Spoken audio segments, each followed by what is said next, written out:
The main gate of Joint Base Andrews opened at 0530 hours. The same time it had opened every morning for the past 40 years. Security guards processed identification cards with the mechanical efficiency of routine, their eyes scanning faces that blurred together after thousands of repetitions.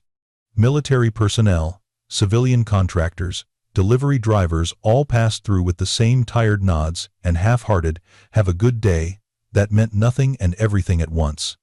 At 0547, a silver Toyota Camry pulled up to the checkpoint. The guard glanced at the vehicle registration sticker, then at the driver.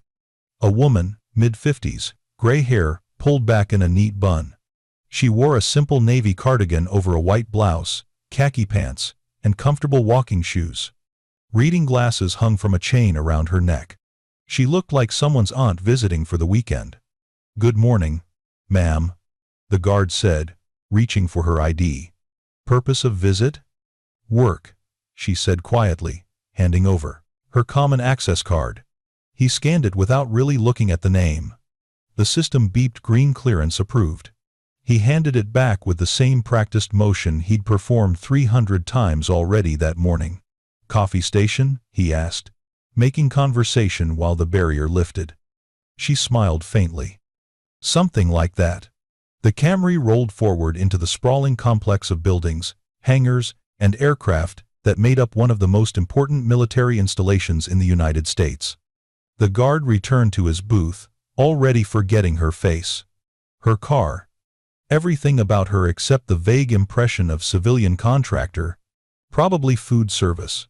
What he didn't see was the way her eyes had swept the checkpoint with practiced assessment, noting the positions of cameras, the angles of defensive barriers, the response time between vehicle approach and guard reaction. What he didn't notice was the way she sat back perfectly straight, hands at 10 and 2 on the wheel. Posture that spoke of decades of discipline rather than a morning commute. And what he certainly didn't read on the common access card he'd scanned so carelessly was the rank listed 3 lines below her name. General, 010, United States Air Force. Before we begin, make sure to subscribe to Military and Veteran Stories so you never miss these true tales of courage. And tell us in the comments, where are you watching from today? Dr.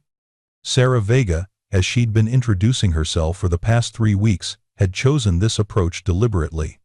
The Pentagon had offered her a formal ceremony, a motorcade, a proper introduction befitting her new position as the installation's commanding officer. She had declined all of it. "I want to see how the base really operates," she'd told the Chief of Staff during her final briefing at the Pentagon. "Not the version you show visiting dignitaries. The real one." They had reluctantly agreed, though she could see the concern in their eyes. A 4-star general arriving without fanfare, without escort, pretending to be a civilian, it was unorthodox at best. A security nightmare at worst. But Sarah had spent 32 years in the Air Force, and she'd learned that the truth of an organization lived in its margins, in the spaces where people thought no one important was watching. She parked in a visitor spot near Building 7, a nondescript administrative structure that housed everything from logistics offices to the base coffee shop. For 3 weeks, she'd been working there as a contract consultant for efficiency optimization, which was technically true, even if it left out the part about her being the new commanding officer conducting an undercover evaluation. The coffee shop occupied the ground floor corner, a small operation that served the early morning rush of personnel heading to their duty stations. Sarah had taken a part-time position there 2 weeks ago, claiming she needed something to do while her consulting work was in its research phase. The manager, a retired Army sergeant named Linda Chen, had been grateful for the help. "You military?" Linda had asked on Sarah's first day, noting the way she moved, the precision in how she arranged cups. "Was." Sarah had answered carefully. "Long time ago." Linda had accepted that, without question. Plenty of veterans took quiet jobs after service, looking for routine and simplicity after years of chaos and responsibility. She showed Sarah how to work the espresso machine, where the supplies were kept, and which colonels were particularly grumpy before their morning caffeine. Now, 3 weeks in, Sarah had become part of the furniture. She knew that Colonel Martinez liked his coffee black with 2 sugars, that Major Thompson preferred a latte with extra foam, that the logistics officers from the 2nd floor always came in at exactly 0615 and paid with exact change. She listened to their conversations, their complaints, their casual 25 observations about how things really worked on the base. "System's been down for 3 days. One captain muttered to another while Sarah poured their drinks. "IT says they're working on it. Meanwhile, we're processing deployment orders on paper like it's 1,985. Did you hear about the inspection last month?" a lieutenant whispered to his colleague. "They cleaned everything up the week before, then it went right back to the usual mess afterward. Dog and pony show." Sarah said nothing, just smiled politely and handed over coffee. But in her mind, she was taking notes. 3-day system outage, why hadn't it been escalated? Inspection theater instead of sustained standards, what was the command climate that allowed that? She had learned more in 3 weeks of serving coffee than she would have in 3 months of official reports. The morning rush began at 0600, a steady stream of uniforms and tired faces. Sarah worked the counter alongside Linda and 2 younger employees, a rhythm of orders called out, cups filled, transactions completed. Her hands moved with quiet efficiency. Muscle memory from a different kind of mission, the ability to perform under pressure, to multitask, to maintain composure when everything around you demanded attention at once. "Excuse me," a voice said, impatient and sharp. "Can we get some service here?" Sarah looked up to see a colonel she didn't recognize, mid-40s, chest full of ribbons she could read from across the counter. His name tape read Davidson. He had the bearing of someone who expected immediate compliance. "Right with you, sir," she said evenly, finishing the order she was working on first. His eyes narrowed slightly. He wasn't used to waiting, even for 10 seconds. "You new here?" "Few weeks now," Sarah replied, setting down the completed order and turning her full attention to him. "What can I get you?"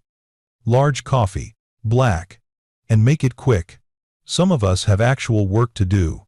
The subtle insult hung in the air. Actual work, as opposed to whatever she was doing. Sarah felt the familiar weight of dismissal settle over her like an old coat. She'd worn it before as a young lieutenant in a male-dominated field, as a captain fighting for respect in flight school, as a major proving she belonged in command.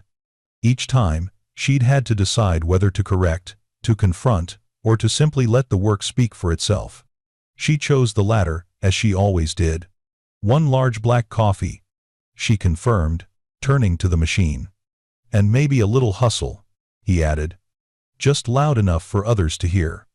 A few officers behind him chuckled. Sarah poured the coffee without reaction, her face composed, her movements unhurried. She secured the lid, set it on the counter, and met his eyes with calm professionalism. "350, sir." He handed her a 5, waved away the change, and walked off without a thank you. The small group of officers followed, one of them muttering something that sounded like, "At least, she's faster than the last one." Linda appeared at Sarah's elbow, shaking her head. "Don't let him get to you. Davidson's like that with everyone.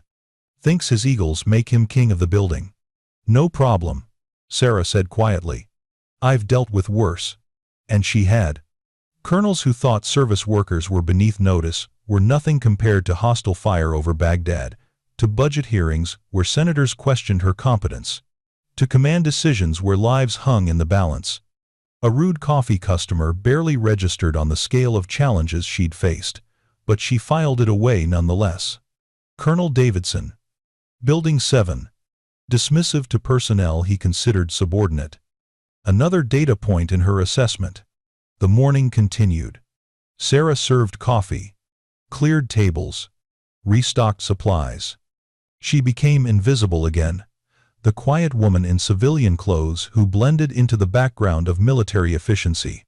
Officers discussed briefings while waiting for their orders. Enlisted personnel complained about leave requests being denied. Civilians traded gossip about promotions and transfers. And Sarah Vega, 4-star general, commanding officer of Joint Base Andrews, absorbed it all with the patience of someone who understood that leadership began with listening. At 0730, Linda stepped out for a supply run, leaving Sarah alone with Marcus, the college student who worked part-time between classes. The rush had ended, leaving just a few stragglers and the constant low hum of conversation from the seating area. "You ever wonder what it's like?" Marcus asked, wiping down the espresso machine. "Being one of them?" "Them?" Sarah asked, organizing the pastry display. "The officers. The people making decisions. Flying planes. Commanding troops." He gestured vaguely toward the windows where an aircraft was visible in the distance, climbing into the morning sky. "Must be something, having that kind of responsibility." Sarah's hands stilled for just a moment on the blade croissant she was arranging. She watched the aircraft bank toward the east, sunlight catching on its wings. "I imagine it is," she said softly. "But responsibility looks different depending on where you're standing. The person who makes sure these coffee pots are clean is responsible too. So is the guard at the gate, the maintenance crew keeping the runways safe.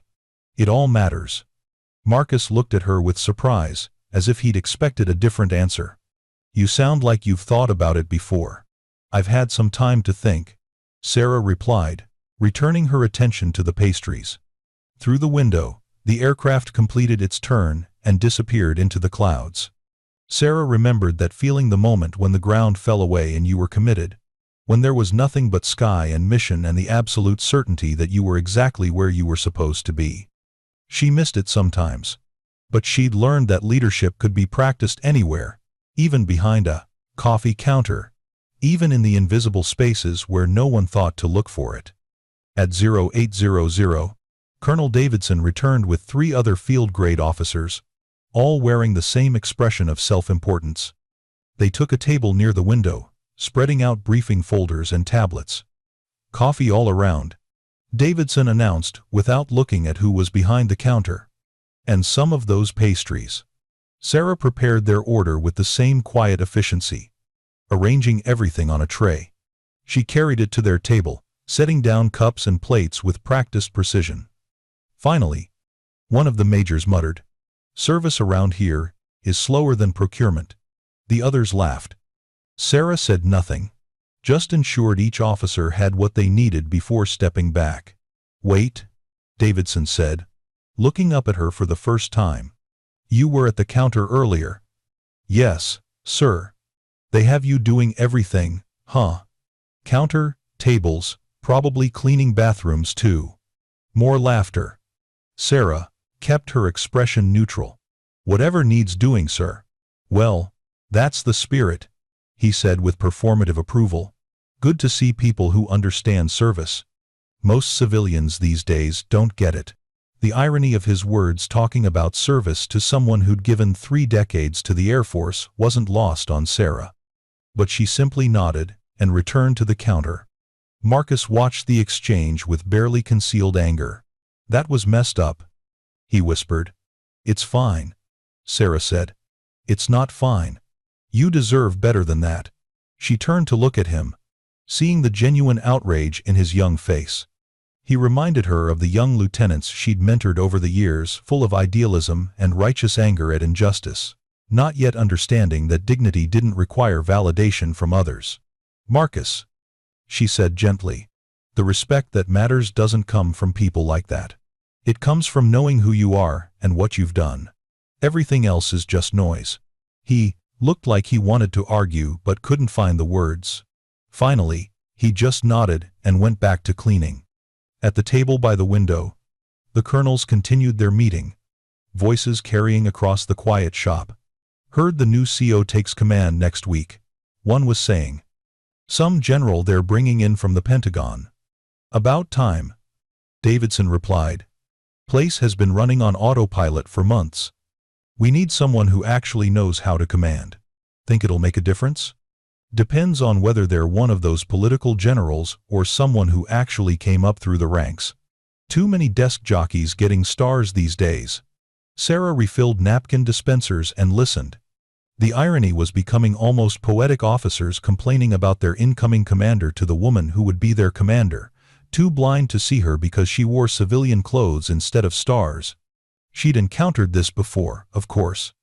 The invisibility of service workers, the assumption that people in certain roles couldn't possibly be anything more.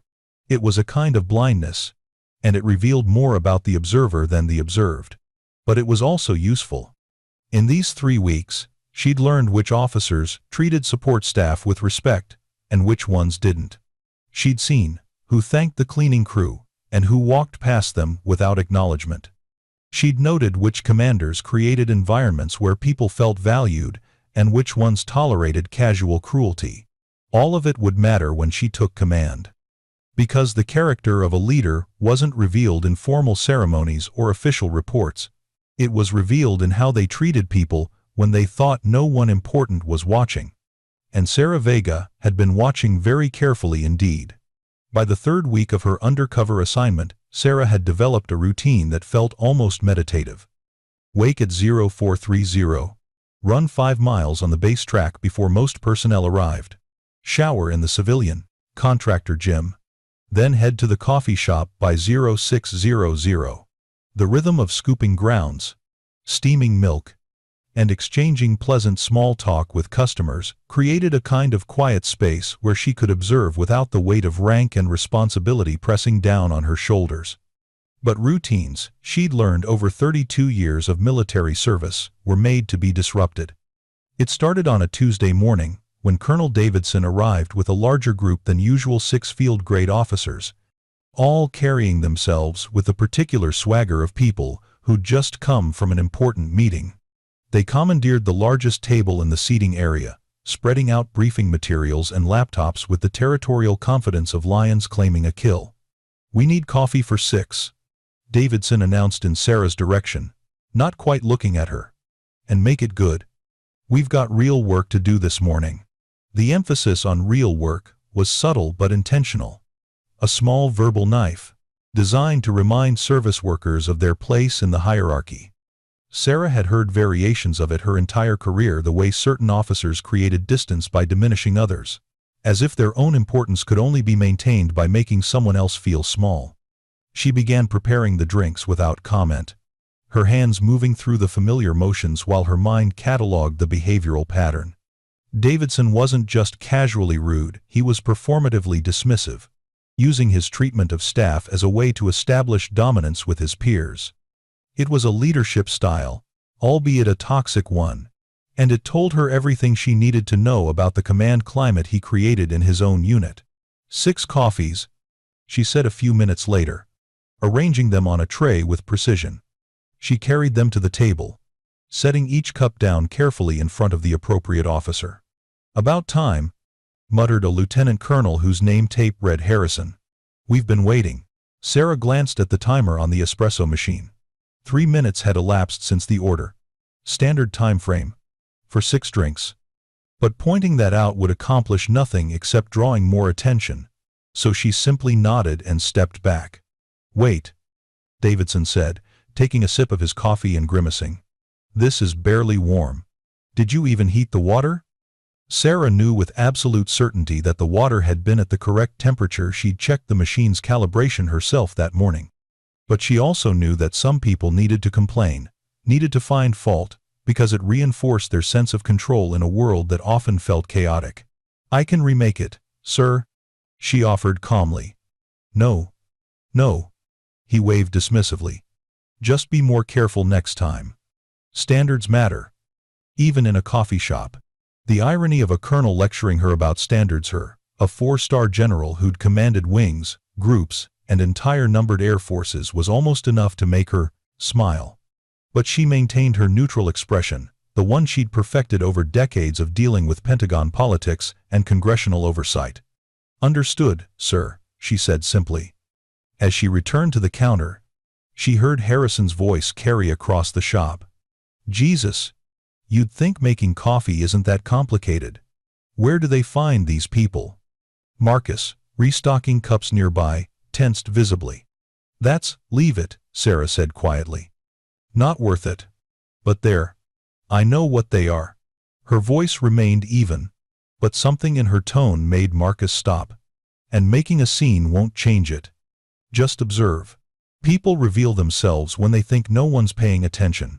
What Sarah didn't say was that she was paying very close attention indeed.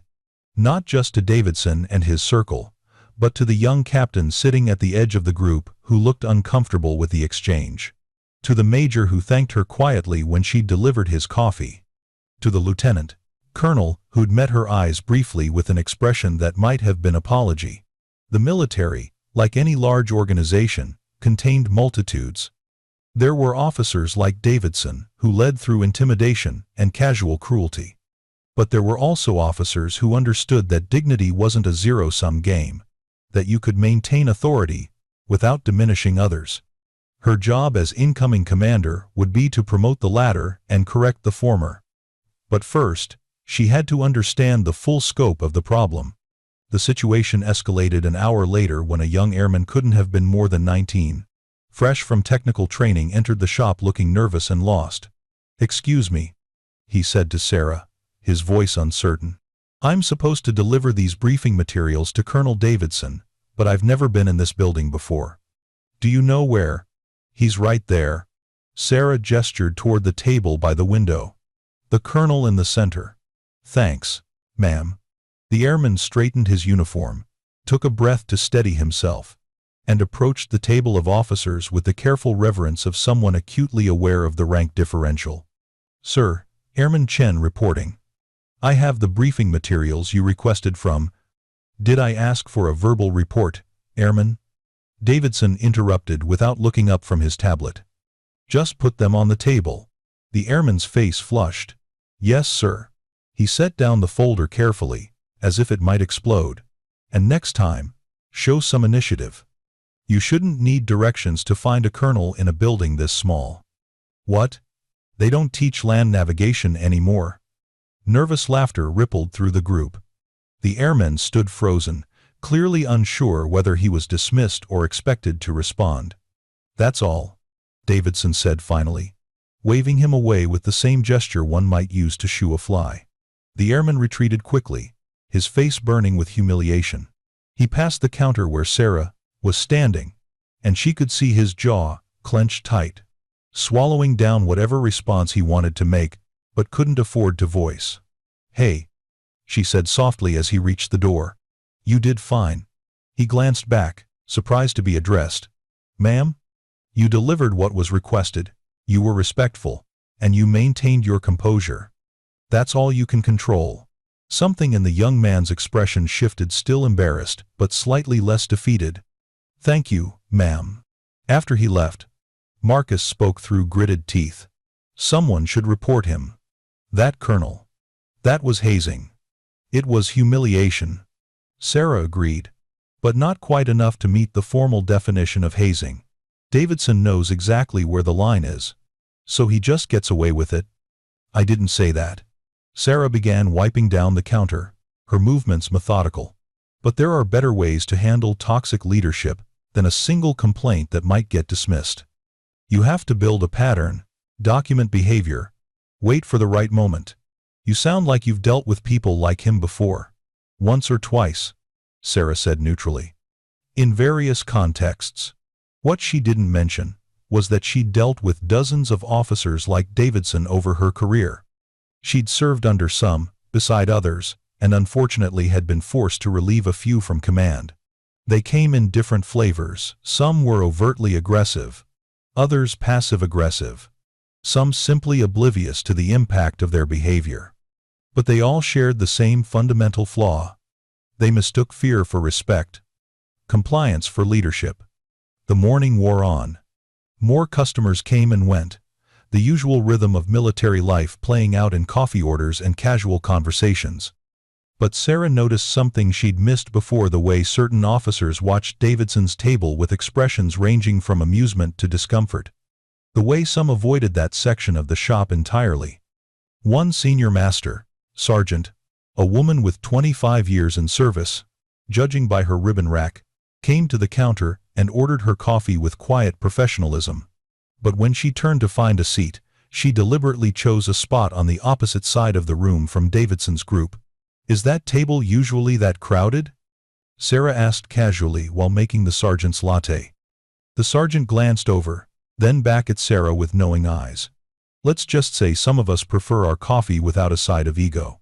Understood, Sarah replied with a small smile. You're new here, so word of advice, the sergeant continued, her voice low. Stay clear of that group if you can. Davidson's got friends in high places, thinks it makes him untouchable.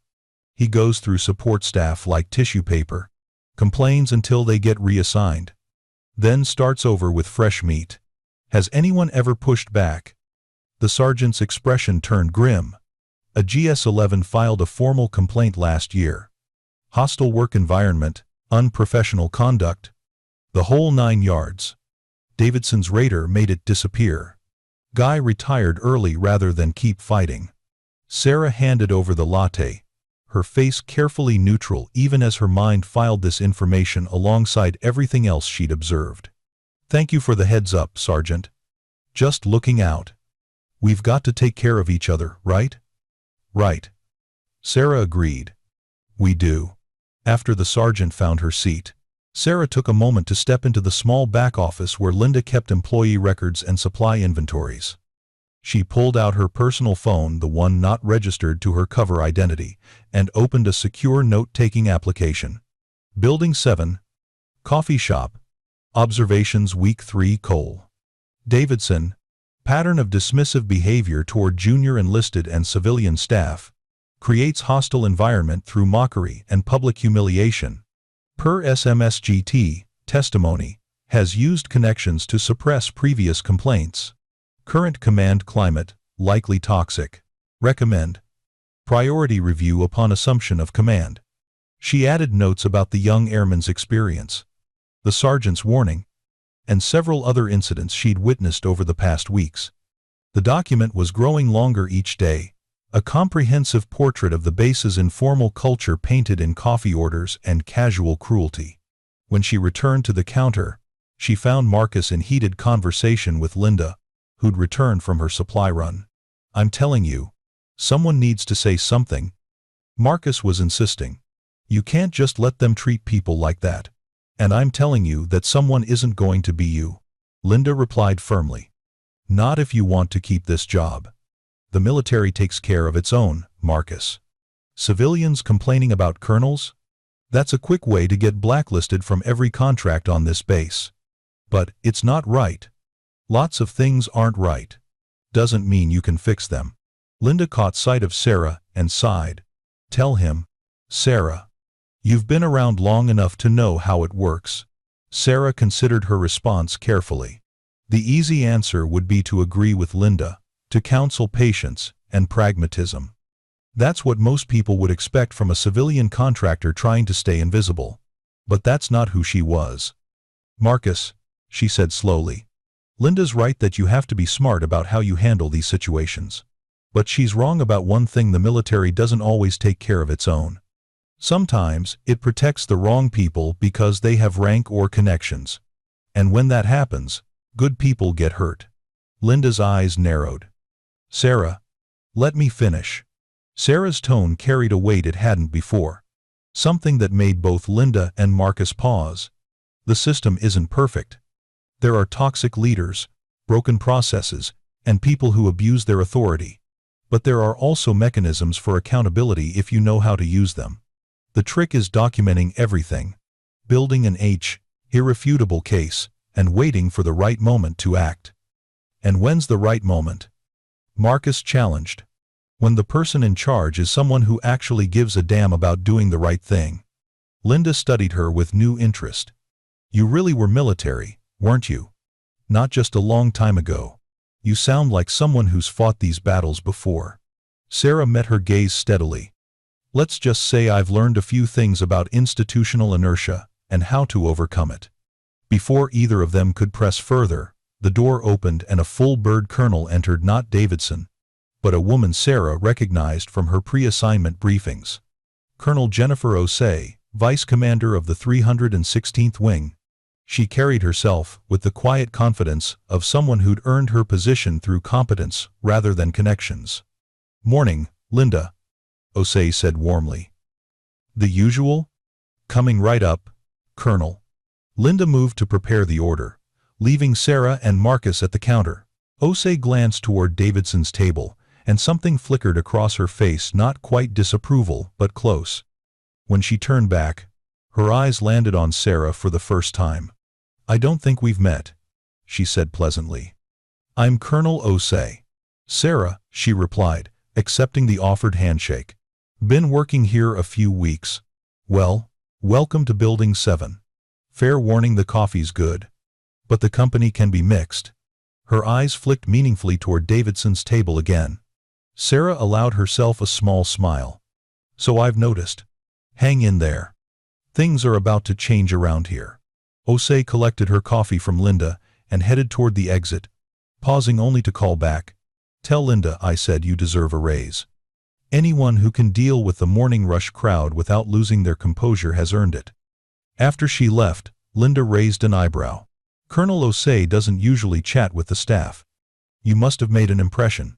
Or she's just a decent person, Sarah suggested. Around here, that's rare enough to be impressive.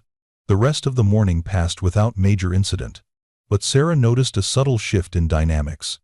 Davidson's group eventually dispersed to their various duties, leaving the shop to a quieter crowd of junior officers and enlisted personnel. The atmosphere immediately relaxed, conversations growing more genuine, laughter less performative. It was a small thing, but significant. The command climate of an installation wasn't just determined by official policies and regulations. It was shaped by 1,000 small interactions, by who felt safe to be themselves and who felt compelled to perform constant deference. Sarah had seen it before: good units where even the lowest-ranking airmen felt valued, and toxic units where colonels walked on eggshells around brigadier generals. The difference always came down to leadership, to whether the person at the top created an environment of trust or fear. And in 1 week, she would be that person for Joint Base Andrews. At 1,100 hours, Linda sent Sarah on break. She grabbed a bottle of water and walked outside, needing air and distance from the confined space of the shop. The base was busy with midday activity: aircraft landing and taking off, vehicles moving between buildings, personnel walking in clusters toward the dining facility. She found a bench in a small courtyard between buildings, a spot with a view of the flight line where she could watch C-17 seconds and KC-135 seconds cycle through their operations. This was the part she'd missed most about leaving operational command: the constant motion of military aviation, the symphony of engines and purpose. Mind if I sit? Sarah looked up to find Colonel Osei standing nearby, holding her own coffee cup. Of course, ma'am. Osei settled onto the bench with a tired sigh. For a moment, they sat in comfortable silence, watching an aircraft taxi toward the runway. I meant what I said earlier. Osei finally spoke. Things are changing. We're getting a new commanding general next week. And from what I hear, she doesn't tolerate the kind of behavior you witnessed this morning. That's good to hear, Sarah said carefully. The rumor mill says she's tough but fair, that she came up through the ranks the hard way and doesn't have patience for officers who lead through fear. Osei glanced at Sarah. Between you and me, this base needs that. We've been coasting on autopilot for too long, and some people have gotten comfortable being comfortable, if you know what I mean. I think I do. Davidson and his crowd? They're in for a rude awakening. Osei's smile was grim but satisfied. The new CO did her homework. Word is she's been on the base for weeks already, getting the real picture before taking command officially. Wherever she is, whatever she's been doing, she's been watching. Sarah kept her expression neutral, but internally, she felt a small surge of satisfaction. So the rumor mill had figured out that much, even if they didn't know the specifics. Good. It meant her approach had been noticed without being exposed. Sounds like an interesting person, she offered. That's one word for it. Osei finished her coffee and stood. Anyway, I should get back. Just wanted to say, don't let people like Davidson get you down. This base has plenty of good people doing good work. Sometimes they just need someone at the top who remembers what right looks like. After Osei left, Sarah remained on the bench for a few more minutes, thinking about leadership and visibility and the strange position she'd put herself in. For 3 weeks, she'd been invisible, by choice, gathering intelligence and understanding the base's true culture. But invisibility came with a cost. She'd watched good people be diminished, had absorbed dismissive comments without response, had played a role that sometimes felt like complicity. Next week, the invisibility would end. Next week, she would step out of civilian clothes and into the uniform bearing 4 stars. And the officers who'd treated her like part of the furniture would discover that furniture sometimes has eyes and memory. The question was, what would she do with what she'd learned? Sarah Vega, who'd commanded combat wings in 3 different theaters, who'd planned operations affecting thousands of personnel, who'd testified before Congress and briefed presidents, sat on a bench at Joint Base Andrews and smiled. She knew exactly what she was going to do. The rumors started on Thursday morning. Subtle as smoke, but impossible to ignore once you notice them. Sarah arrived at the coffee shop to find Linda already there, earlier than usual, with a peculiar expression on her face somewhere between excitement and anxiety. "Have you heard?" Linda asked before Sarah had even set down her bag. "Heard what?" "The change of command ceremony. It's been moved up. Instead of next Friday, it's happening Monday morning at 0900. Sarah's heart rate increased slightly, though her face remained calm. She'd known the date might shift. These things always did, but she'd expected more notice. Any reason why? That's the interesting part. Apparently the new CO is already here. Has been for a while. There's a bet going around about whether anyone's actually seen her yet, or if she's some kind of ninja general who's been hiding in plain sight. The term ninja general was so close to the truth that Sarah had to suppress a smile. Maybe she just likes to be thorough before making an entrance. Or maybe she's testing people, Linda said shrewdly. Seeing how things really run when no one thinks the boss is watching. If I were taking command of a base this size, that's what I'd do. Would you? Absolutely. You can learn more about an organization in a day of watching than a month of reading reports.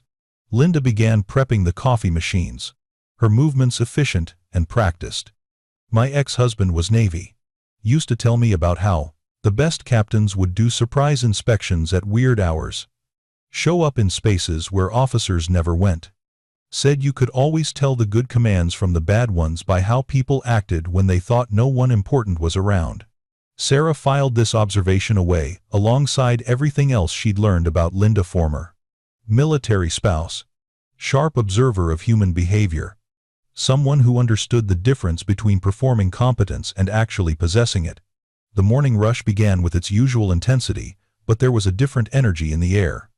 Personnel came through the coffee line buzzing with speculation about the new commanding general. Sarah served drinks and listened. "I heard she's coming from the Pentagon," a captain was telling his colleague. "Some kind of policy wonk who's never actually commanded anything operational." "No way," the colleague countered. "My friend at Air Staff says she's got combat time in 3 different theaters. She's the real deal." "Then why haven't we seen her yet?" "Every other change of command I've been through. The incoming CO is here for at least a week doing meet and greets. Getting briefed. Making themselves visible. Maybe she doesn't need meet and greets. Maybe she already knows what she needs to know." Sarah handed them their coffees with a pleasant smile, revealing nothing. At the table by the window, Davidson's usual spot, a different conversation was taking place. She caught fragments while wiping down nearby surfaces. "Doesn't matter who they bring in," Davidson was saying confidently. "This base runs itself. We've been doing fine, without active leadership for months. Another general isn't going to change anything." "You don't think she'll shake things up?" asked Harrison, the lieutenant colonel who'd complained about coffee temperature earlier in the week. "They always talk about change. But at this level? It's all politics and budget meetings.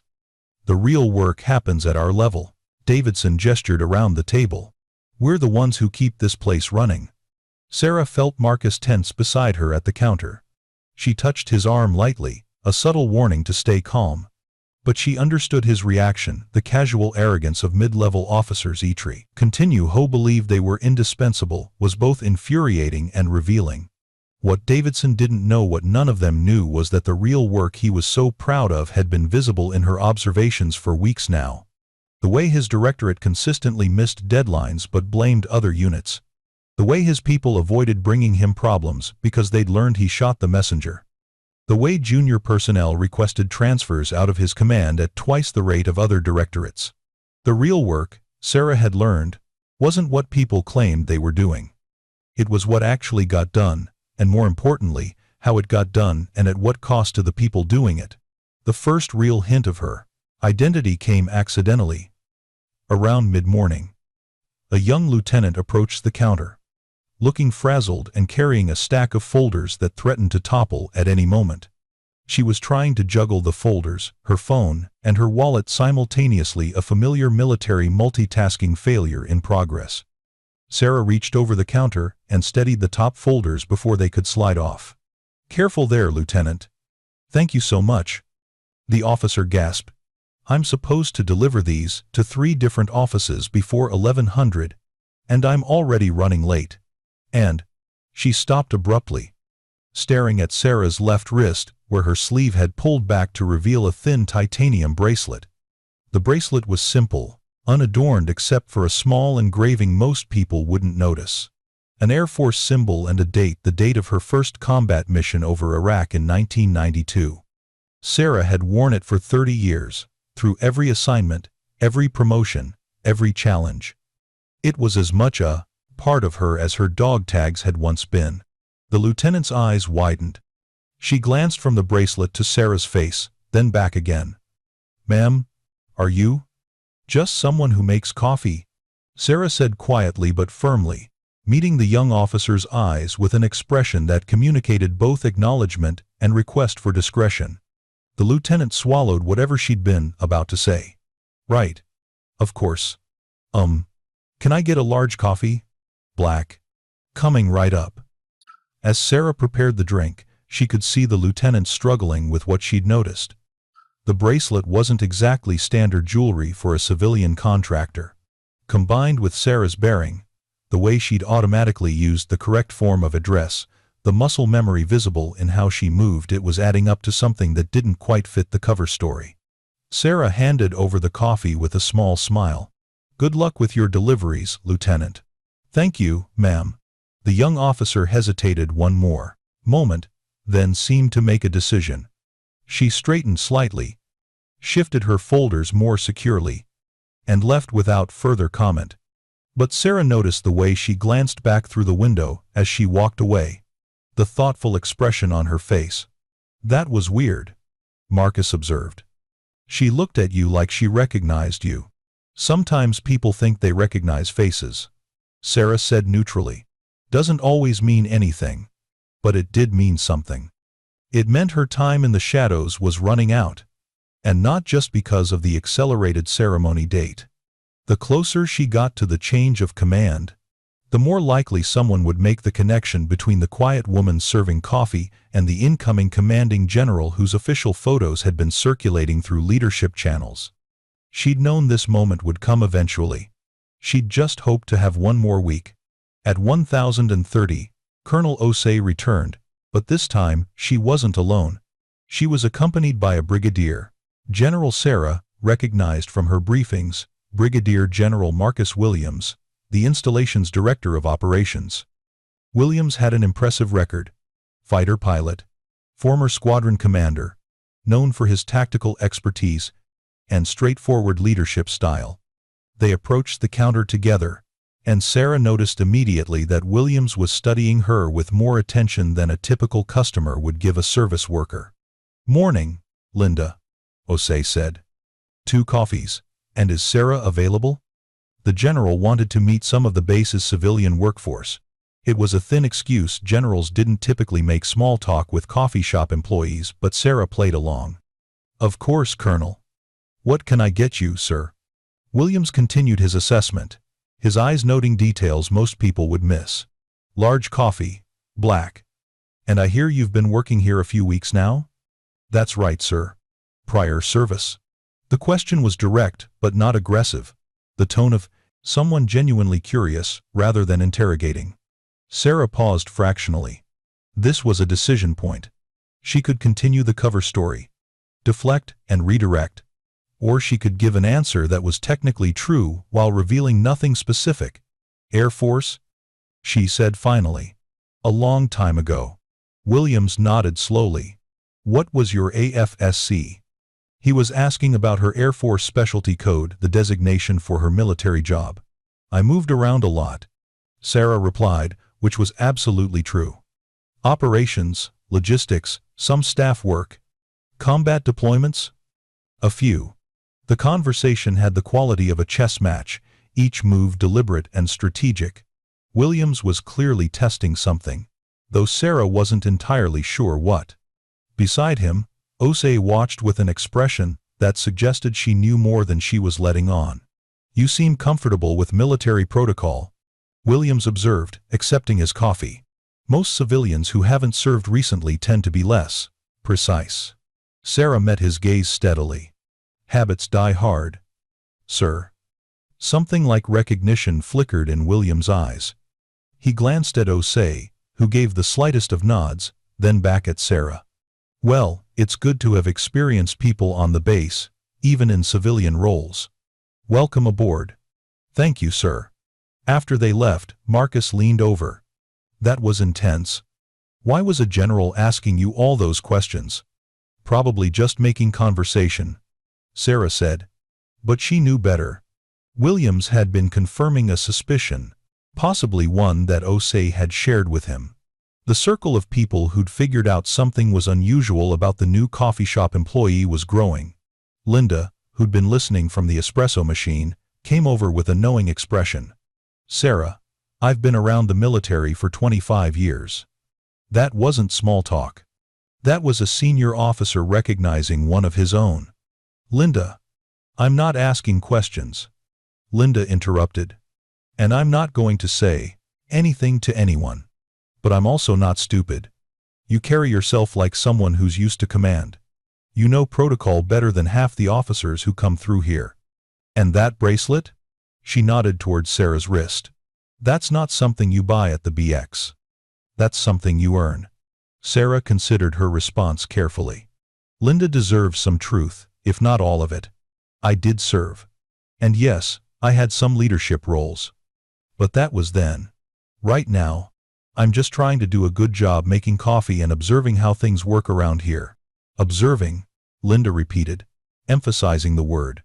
That's an interesting choice of verb. It's what I do, Sarah said simply. Linda studied her for a long moment, then smiled slightly. Well, when you're done observing, I hope you'll share some of those observations with someone who can actually do something about them. That's exactly what I plan to do. The afternoon brought an unexpected complication. Colonel Davidson returned with his usual entourage. But this time, they were joined by a civilian, a man in an expensive suit, who carried himself with the aggressive confidence of a defense contractor used to getting his way. Sarah recognized the type immediately. Former military, probably field grade, now working for one of the major aerospace companies and leveraging old connections to secure contracts. We need the VIP room, Davidson announced to Linda. Private meeting. The VIP room was really just a small conference space adjacent to the coffee shop, typically reserved for official functions. Linda glanced at the reservation calendar. Sir, I don't have you on the schedule. It's just been arranged. Davidson interrupted. Colonel Osei approved it. We'll need coffee service for 6, plus some of those pastries. Linda looked like she wanted to argue, but knew better. Of course, sir. Give us a few minutes to set up. As they began preparing the room, Sarah overheard fragments of conversation that made her attention sharpen. Contract decision comes down next week, the civilian was saying. But we need to make sure the right people are aligned before the new CO gets here and starts asking questions. Don't worry about that, Davidson replied confidently. I've got a good relationship with the acquisitions team. We'll have everything positioned properly before she even knows what she's looking at. Sarah continued arranging pastries on a tray, her face neutral. But her mind was cataloging every word. Defense contracting was a necessary part of military operations. But the way Davidson was talking suggested something that crossed the line from legitimate advocacy into inappropriate influence. Marcus carried the coffee tray toward the conference room, but Sarah intercepted him. "I'll take that." "You sure?" "I'm sure." She entered the conference room where Davidson and his group were settling in, spreading out laptops and documents. The civilian contractor was holding court at the first head of the table, pointing to something on a tablet screen. "If we can accelerate the timeline on the hangar modernization, we can lock in the current pricing before the fiscal year changes," he was explaining. "But that requires expediting the approval process, which requires the right signatures," Davidson added. "Fortunately, several of us have delegated authority." He stopped abruptly as Sarah entered with the coffee tray. For a moment, there was awkward silence, as they all seemed to remember that a civilian employee was in the room. "Just leave it on the side table," Davidson said curtly, "and close the door on your way out." Sarah set down the tray with her usual precision, taking the extra seconds to arrange cups and ensure napkins were properly aligned. In those few seconds, she noted the company name on the contractor's portfolio, Vanguard Aerospace Systems, and caught sight of a contract summary showing dollar figures that made her jaw tighten. "That's all," Davidson repeated, more sharply this time. "Yes, sir." Sarah left, closing the door behind her. But not before she heard the civilian say, "You sure she's cleared for?" "She's nobody." Davidson's voice cut him off. "Just coffee shop staff. She's not even military." "Nobody," Sarah thought as she returned to the counter. The word echoed with unintentional irony. She pulled out her phone in the back office and added detailed notes to her secured file. Davidson meeting with Vanguard Aerospace.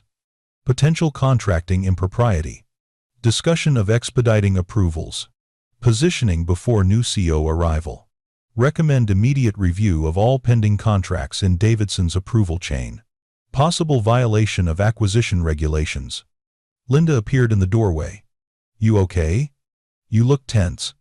"Just thinking," Sarah said, slipping her phone away. "Do you know anything about Vanguard Aerospace Systems?" Linda's expression darkened. "Unfortunately, yes. They've had several contracts on the base over the past 2 years. Good work. But there have been rumors. Nothing proven, but people talk about how quickly their bids get approved compared to competitors." "Who's been approving them?" "Davidson's directorate handles most of the facility's contracts." "Why?" "Just curious." Sarah returned to the counter, but her mind was racing.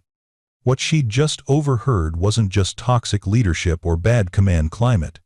It was potentially criminal officers using their positions to favor specific contractors, possibly in exchange for future employment or other benefits. It was exactly the kind of corruption that destroyed trust in military institutions and wasted taxpayer money. And in 4 days, she would have the authority to investigate it properly. The rest of Thursday passed in a haze of routine activity and mounting tension. Sarah served coffee, cleared tables, made small talk with customers, all while her mind worked through the implications of what she'd learned. The contracted ceremony acceleration suddenly made more sense. Someone at the Pentagon must have suspected something was wrong at Joint Base Andrews and wanted new leadership in place quickly. At 1630, as the coffee shop was preparing to close, the young lieutenant from that morning returned. She approached the counter hesitantly, glancing around to ensure no one else was nearby.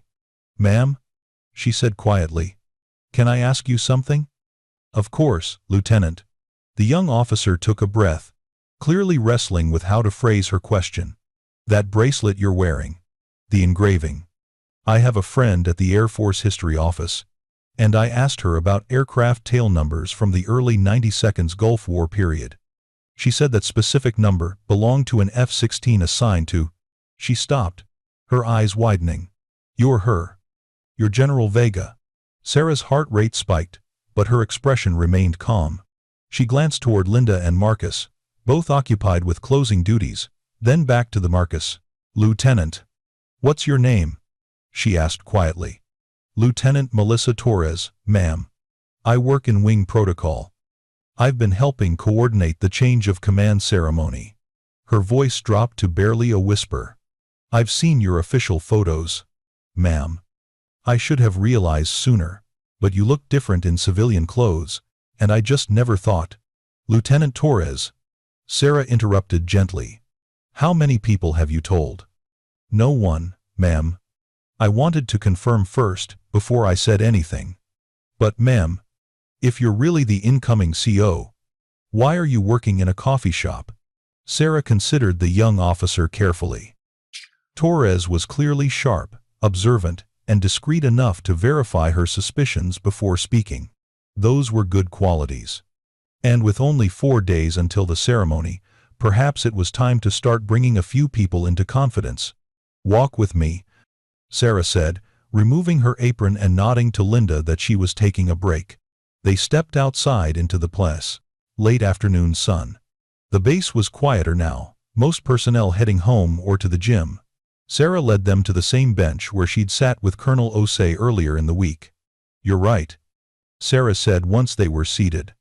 "I am General Vega, and I've been here for 3 weeks, observing how this base really operates." Torres nodded slowly, processing this confirmation. "That's actually brilliant, ma'am. Most new commanders only see what people want them to see." "Exactly. But now that you know, I need to ask for your discretion for a few more days. The change of command is Monday morning. Until then, this conversation stays between us." "Of course, ma'am. I won't say anything."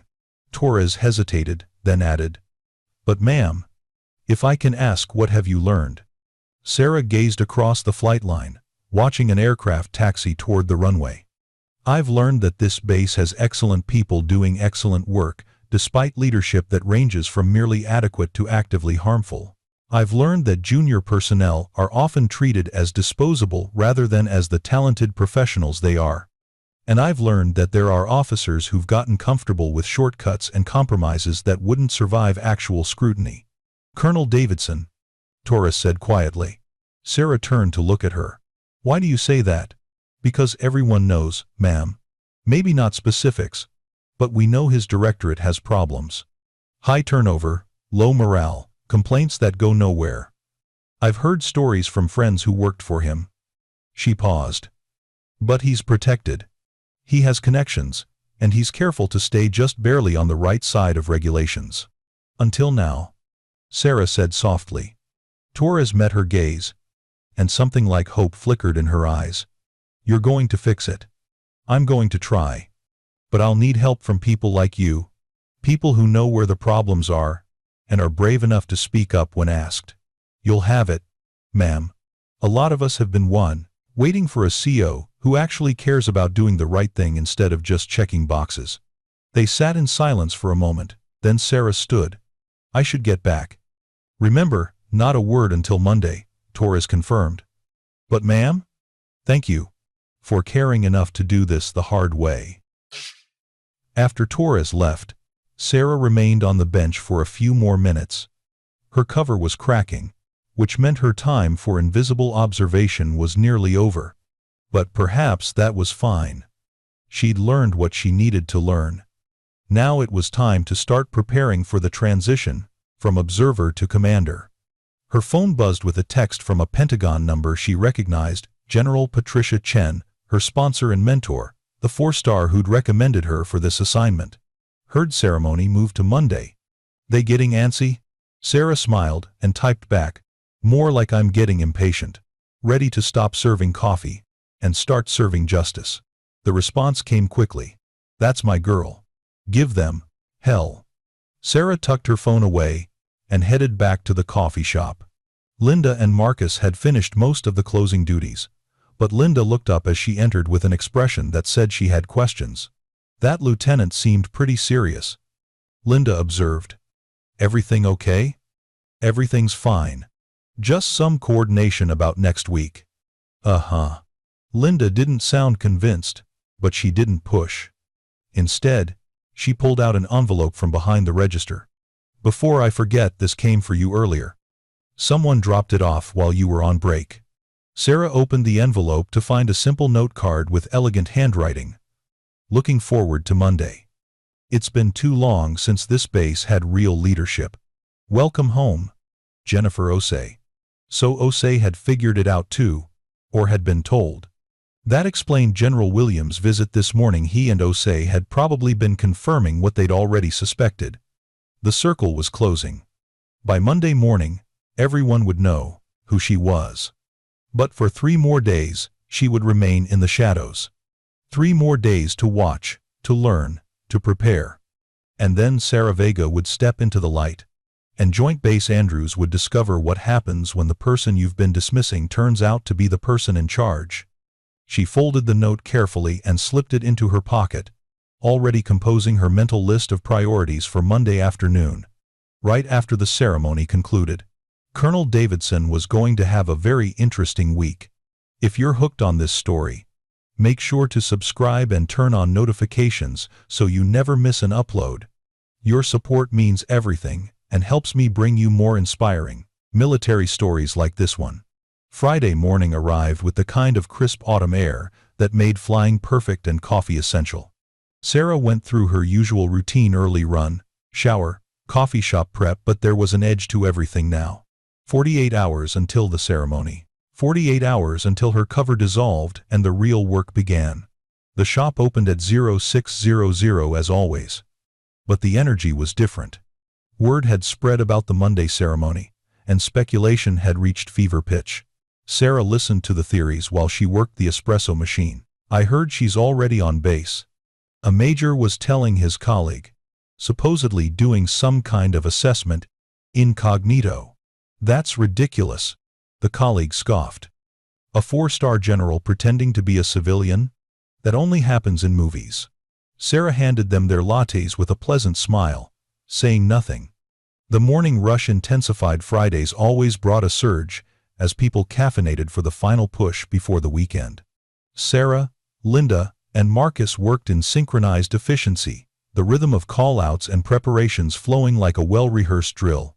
At 0745, Colonel Davidson arrived with his usual group, but today they seemed agitated. Sarah caught fragments of tense conversation as she delivered their order. Meeting with the IG team got moved up. Harrison was saying, his voice tight with worry. They want to review all facilities, contracts from the past 18 months. When? Davidson demanded. Tuesday. Right after the change of command. Davidson's jaw clenched visibly. That's not coincidence. Someone's been talking. Or someone's been looking, added another officer. If the new CO requested an inspector general review before she even takes command, then we make sure everything is squared away. Davidson interrupted sharply. Review every document, every approval, make sure nothing looks questionable. Some things are going to look questionable no matter how we package them, Harrison muttered. Then we explain them properly. Context matters. Sarah returned to the counter, her mind racing. An IG investigation scheduled for Tuesday meant that someone at the Pentagon level had already flagged potential problems. Good. It would make her job easier when she officially took command. But it also meant Davidson and his associates were now in damage control mode, which could make them unpredictable. Something's going on, Marcus observed quietly. Those guys look stressed. End of fiscal year pressures, Sarah said neutrally. Always makes people tense. What she didn't say was that fiscal year pressures were often when contracting fraud became most visible. Rushed approvals, sloppy documentation, corners cut in the name of obligation deadlines. The morning continued its busy pace. Around 0830, Lieutenant Torres came through the line, catching Sarah's eye briefly with an expression that communicated she was still keeping the secret. Behind her came a stream of personnel Sarah had observed over the past weeks, some she'd noted as exceptional leaders, others as problematic, most just doing their jobs with varying degrees of competence and care. At 0847, the lights flickered. It was brief, barely a second, but noticeable. Conversations paused. People glanced at ceiling fixtures. Then everything returned to normal, and the moment passed. Probably just a power surge. Linda commented. Happens sometimes, when they're running tests on the backup generators. But Sarah's instincts, honed by 3 decades of military service and multiple combat deployments, prickled with unease. She'd learned to trust that feeling, the sense that something was wrong before conscious thought could identify what it was. The lights flickered again at 0851. This time they stayed dim for 2 full seconds before returning to full brightness. That's not normal, Marcus said, voicing what Sarah was already thinking. Around the shop, people were pulling out phones, checking for alerts. A captain near the window stood up, looking toward the flight line. Anyone else hearing that alarm? Sarah moved to the window. In the distance, she could see emergency vehicles with lights flashing, heading toward the base's main power station. The alarm, the captain mentioned, was faint, but growing steadily louder. The distinctive wail of base emergency systems activating. Her phone buzzed. She pulled it out to find an alert notification. Base emergency notification. Electrical system failure in progress. Non-essential personnel maintain current positions. Essential personnel report to emergency posts. Further information to follow. Around her, similar notifications were lighting up phones across the coffee shop. The casual morning atmosphere evaporated instantly, replaced by the focused tension of military personnel recognizing a crisis. Everyone stay calm, Sarah said automatically, her voice carrying authority that made heads turn. She caught herself, softening her tone. I'm sure they'll have it sorted out quickly. But even as she spoke, the lights flickered a 3rd time and stayed off. For several heartbeats, the shop was plunged into darkness. Emergency exit signs provided dim illumination, along with the gray morning light filtering through windows. Then backup generator power kicked in, bringing lights back at about 60% brightness. Okay, this is definitely not normal, Linda said, her voice tight. Sarah's mind was already shifting into crisis management mode. Base-wide power failure during normal operations meant multiple systems were potentially affected, not just lights, but communications, security systems, climate control for sensitive equipment, and critically, the tower and airfield operations. She moved to the window again, looking toward the flight line. Her eyes found what she was looking for. An aircraft on final approach, maybe 2 miles out. A C-17, heavy transport, probably carrying cargo or personnel from an overnight mission. Linda, she said quietly, is the landline working? Most people forgot that coffee shops still had traditional phone lines, independent of computer systems. Linda lifted the receiver from the wall-mounted phone near the register. Dead. Sarah's unease intensified. Total power failure plus landline disruption meant this wasn't a simple generator problem. Something had caused catastrophic failure across multiple redundant systems. Around the shop, officers were trying their cell phones with increasing frustration. Networks down, one reported. Mine too. Emergency channels only, and they're overwhelmed. Colonel Davidson stood abruptly. We need to get to the command center. If communications are down. He didn't finish the sentence, but everyone understood the implication. An Air Force base without communications during active flight operations was a crisis multiplying by the second. He and his group headed for the exit, moving with the urgent purpose of people recognizing genuine emergency. The shop began emptying quickly as personnel scattered to their duty stations or, for those without emergency assignments, followed the alert instructions to maintain current positions. Within 5 minutes, the previously crowded coffee shop held only Linda, Marcus, a handful of civilians who weren't sure what to do, and Sarah. Should we close? Marcus asked uncertainly. No, Sarah said, her tone decisive. People are going to need a place to gather information and stay calm. Keep the shop open. Use bottled water and battery-powered equipment. How do you know what to? Marcus started, then stopped as Sarah's military bearing became suddenly undeniably obvious. Through the window, Sarah watched the C-17 continue its approach. Without tower communications, the pilots would be flying on their last cleared instructions and backup protocols. Standard procedure, well rehearsed, should be fine. Should be. But the prickle of instinct wouldn't let go. Sarah made a decision. She untied her apron and handed it to Linda. "I need to make a phone call." "But you said the phones are." "Not all of them." Sarah pulled out her personal phone, the one registered to her actual identity, equipped with priority access codes. She stepped into the back office, closed the door, and dialed a number she'd memorized years ago. After several rings that felt like hours, a voice answered. "Command Center, Major Peterson." "Major, this is General Vega." Sarah let the words settle for a heartbeat, hearing the shocked intake of breath on the other end. "I need a status update immediately." "Ma'am, General. We weren't informed you were on base." "Status." "Major. Now. Training overrode surprise." "Ma'am. We have cascading electrical failure across primary and secondary systems.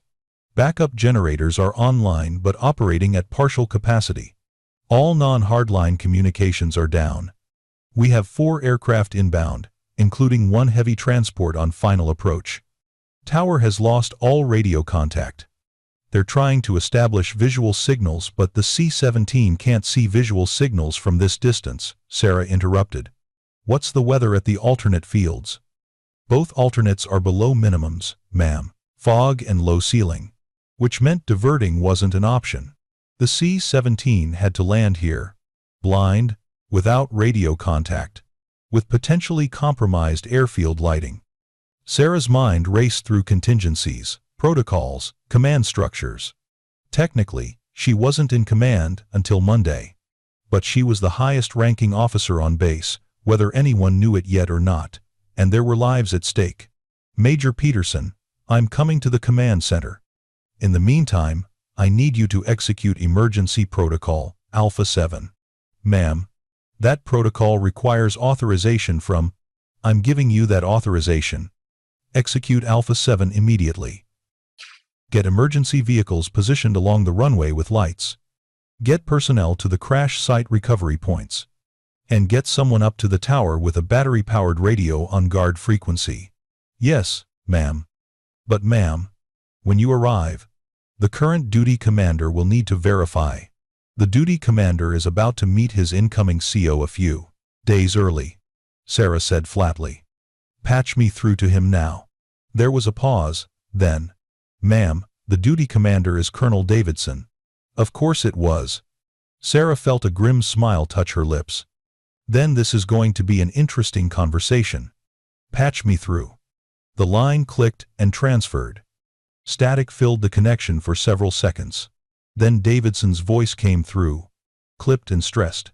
"Davidson. Colonel. This is General Sarah Vega. I'm on base and en route to the command center. I need you to—" "Who is this?" Davidson interrupted.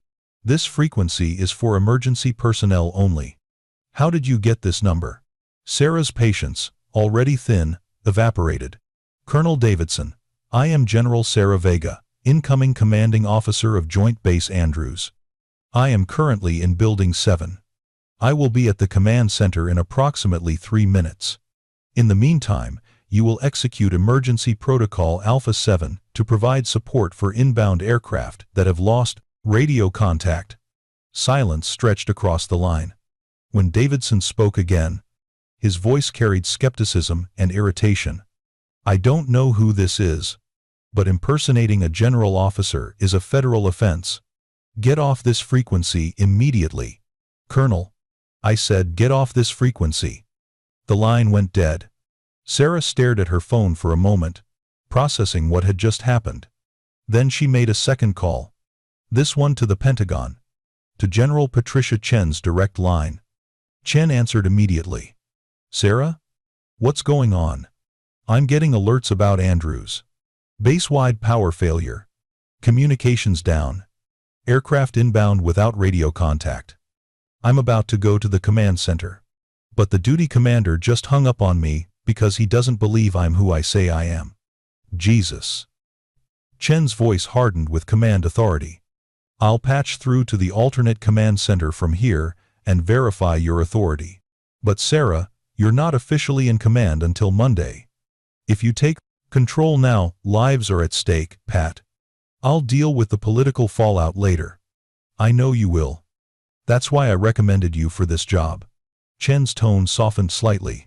Go do what you do best. I've got your back. The line clicked off. Sarah pocketed her phone, took a deep breath, and stepped back into the coffee shop. Linda and Marcus stared at her. So did the handful of remaining civilians. Her entire bearing had changed, shoulders back, spine straight. Every movement radiating command presence that couldn't be mistaken for anything other than what it was. Linda, Sarah said calmly. I need to borrow your car keys. Sarah. What? I'm not Sarah, the coffee lady. I'm General Sarah Vega, Air Force, and I'm the incoming commanding officer of this base. She met Linda's shocked expression steadily. I've been here for 3 weeks, conducting an assessment. Now there's an emergency, and I need to get to the command center immediately. So I need your keys. Linda's hand moved to her pocket automatically. Muscle memory. From years of military spouse life. When a general says they need something, you provide it. She handed over the keys without further question. Marcus, Sarah continued, keep the shop open. People are going to need information and a place to stay calm. Can you handle that? The young man nodded mutely, still processing the transformation of the quiet woman he'd worked alongside for weeks. Sarah turned toward the exit, then paused and looked back. And Marcus? You were right earlier this week. Someone did need to say something about toxic leadership. I've been taking notes. She left them staring after her and headed into the parking lot at a run. Linda's Honda Civic wasn't designed for high-speed base navigation, but Sarah pushed it as fast as she dared while weaving through traffic and emergency vehicles. The drive to the command center normally took 8 minutes. She made it in 4. The command center occupied a reinforced building near the center of the installation, designed to maintain operations during any crisis. Its backup power was independent of the main base systems, which meant it should be fully operational despite the cascading failures elsewhere. Sarah parked in a spot marked General Officer Only, without irony, grabbed her phone, and headed for the entrance at a pace just short of running. 2 security forces airmen stood at the door, young and visibly tense. They straightened as she approached, but one of them moved to block her path. Ma'am, this facility is restricted during emergency operations. Only essential personnel with proper. Sarah pulled out her common access card and held it up. Under the emergency lighting, they could clearly read, Vega, Sarah M, GEN, 010, USAF. Both airmen's eyes widened. They snapped to attention with synchronous precision. Ma'am. The first one barked. We weren't informed. You are now. Open the door. Yes, ma'am. The security door buzzed. Open. Sarah strode through into a corridor painted in the institutional beige common to military command facilities. Signs directed her toward the operations center. She'd reviewed the building's layout during her Pentagon briefings, but seeing it in person under emergency conditions was different. She could hear the command center before she reached it. Raised voices, the crackle of radio static, the particular controlled chaos of military professionals managing a crisis. She pushed through the final door into a large room filled with workstations, display screens, and personnel moving with urgent purpose. Every head turned toward her. The room fell silent in a wave spreading from the door. Officers and enlisted personnel alike froze mid-motion, staring at the woman in civilian clothes, khaki pants, navy cardigan, comfortable shoes, who carried herself like she owned the place. Because she was about to. Colonel Davidson stood near a central console, phone pressed to his ear. He glanced toward the door, irritation flashing across his face at the interruption. I told you, no one is authorized to. His voice died as recognition flickered, then bloomed into stunned comprehension. Sarah walked toward him, her footsteps echoing in the suddenly quiet room. She stopped 3 feet away and met his eyes with the full weight of 32 years of command authority.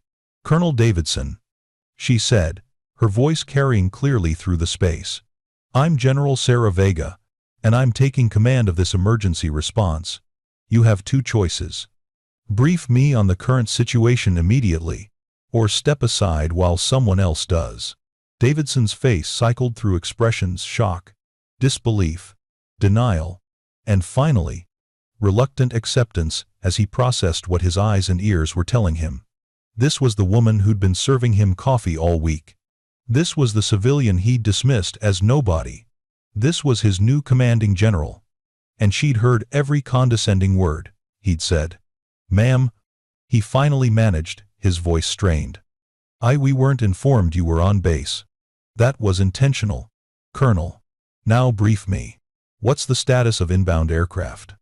Davidson swallowed hard, then seemed to remember he was a professional in the middle of a crisis. Whatever personal humiliation he was feeling would have to wait. He turned toward the main display screen showing a radar plot. 4 aircraft inbound. "Ma'am, the C-17 is on final approach, approximately 90 seconds from touchdown. 2 fighters are in holding patterns at Angels 20. And a KC-135 tanker is inbound from the northeast, estimated 15 minutes out. Communications still down across all primary channels. We've got runners physically positioned at key locations, but it's primitive and slow. Runway status? Emergency lighting is operational on backup power. We've positioned crash vehicles at standard intervals, but without radio comms. They can't coordinate response if something goes wrong." Sarah finished. She moved to the central console, her eyes scanning the displays with practiced efficiency. Major Peterson, the major who'd taken her initial call, snapped to attention. "Ma'am, you executed Alpha 7. "Yes, ma'am. Emergency vehicles are positioned. Recovery teams are staged, and we've got an airman in the tower with a battery-powered UHF radio broadcasting on guard frequency. Good work." Sarah's mind raced through contingencies. The C-17 pilots would be following their emergency procedures, descending on last known clearance, watching for visual signals, prepared to go around if anything looked wrong. It should work. Should. But should wasn't good enough when lives were at stake. "Do we have visual contact with the C-17? She asked. "Yes, ma'am." A captain at a tracking station responded. "We can see them on final. They appear to be on glide path, gear and flaps down. Looking good." Sarah moved to a window that overlooked part of the day airfield. She could just make out the aircraft in the distance, navigation lights visible against the gray morning sky. It looked stable, controlled, professional. Then she saw something that made her blood run cold. "There's a vehicle on the runway," she said sharply. Every head in the room turned toward the window.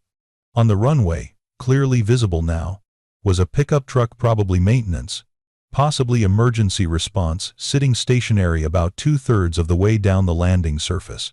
"Get them off the runway!" Davidson barked into a landline phone. "Who authorized vehicles on an active runway?" "Sir, with communications down, the crew might not know there's an aircraft inbound." "Then get someone out there now."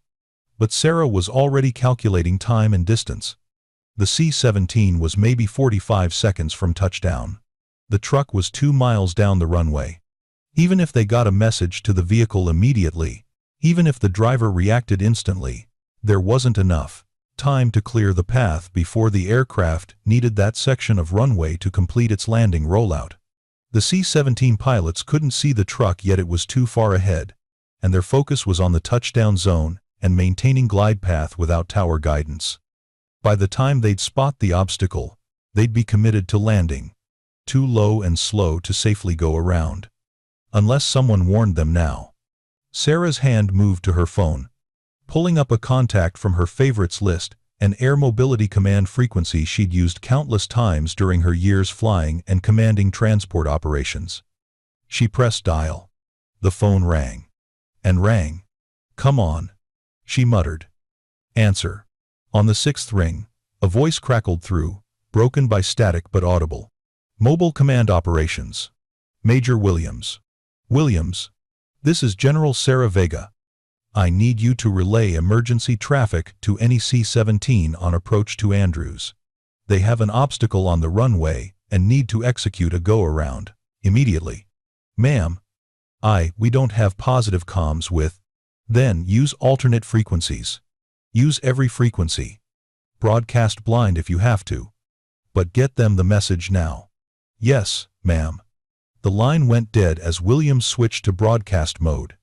Through the window, Sarah watched the C-17 continue its approach, still looking stable and controlled, still unaware of the danger ahead. 40 seconds. In the command center, personnel stood frozen, watching the drama unfold. Even the normal background noise of operations had ceased, everyone holding their collective breath. Someone get me a direct line to the tower, Sarah commanded. Ma'am.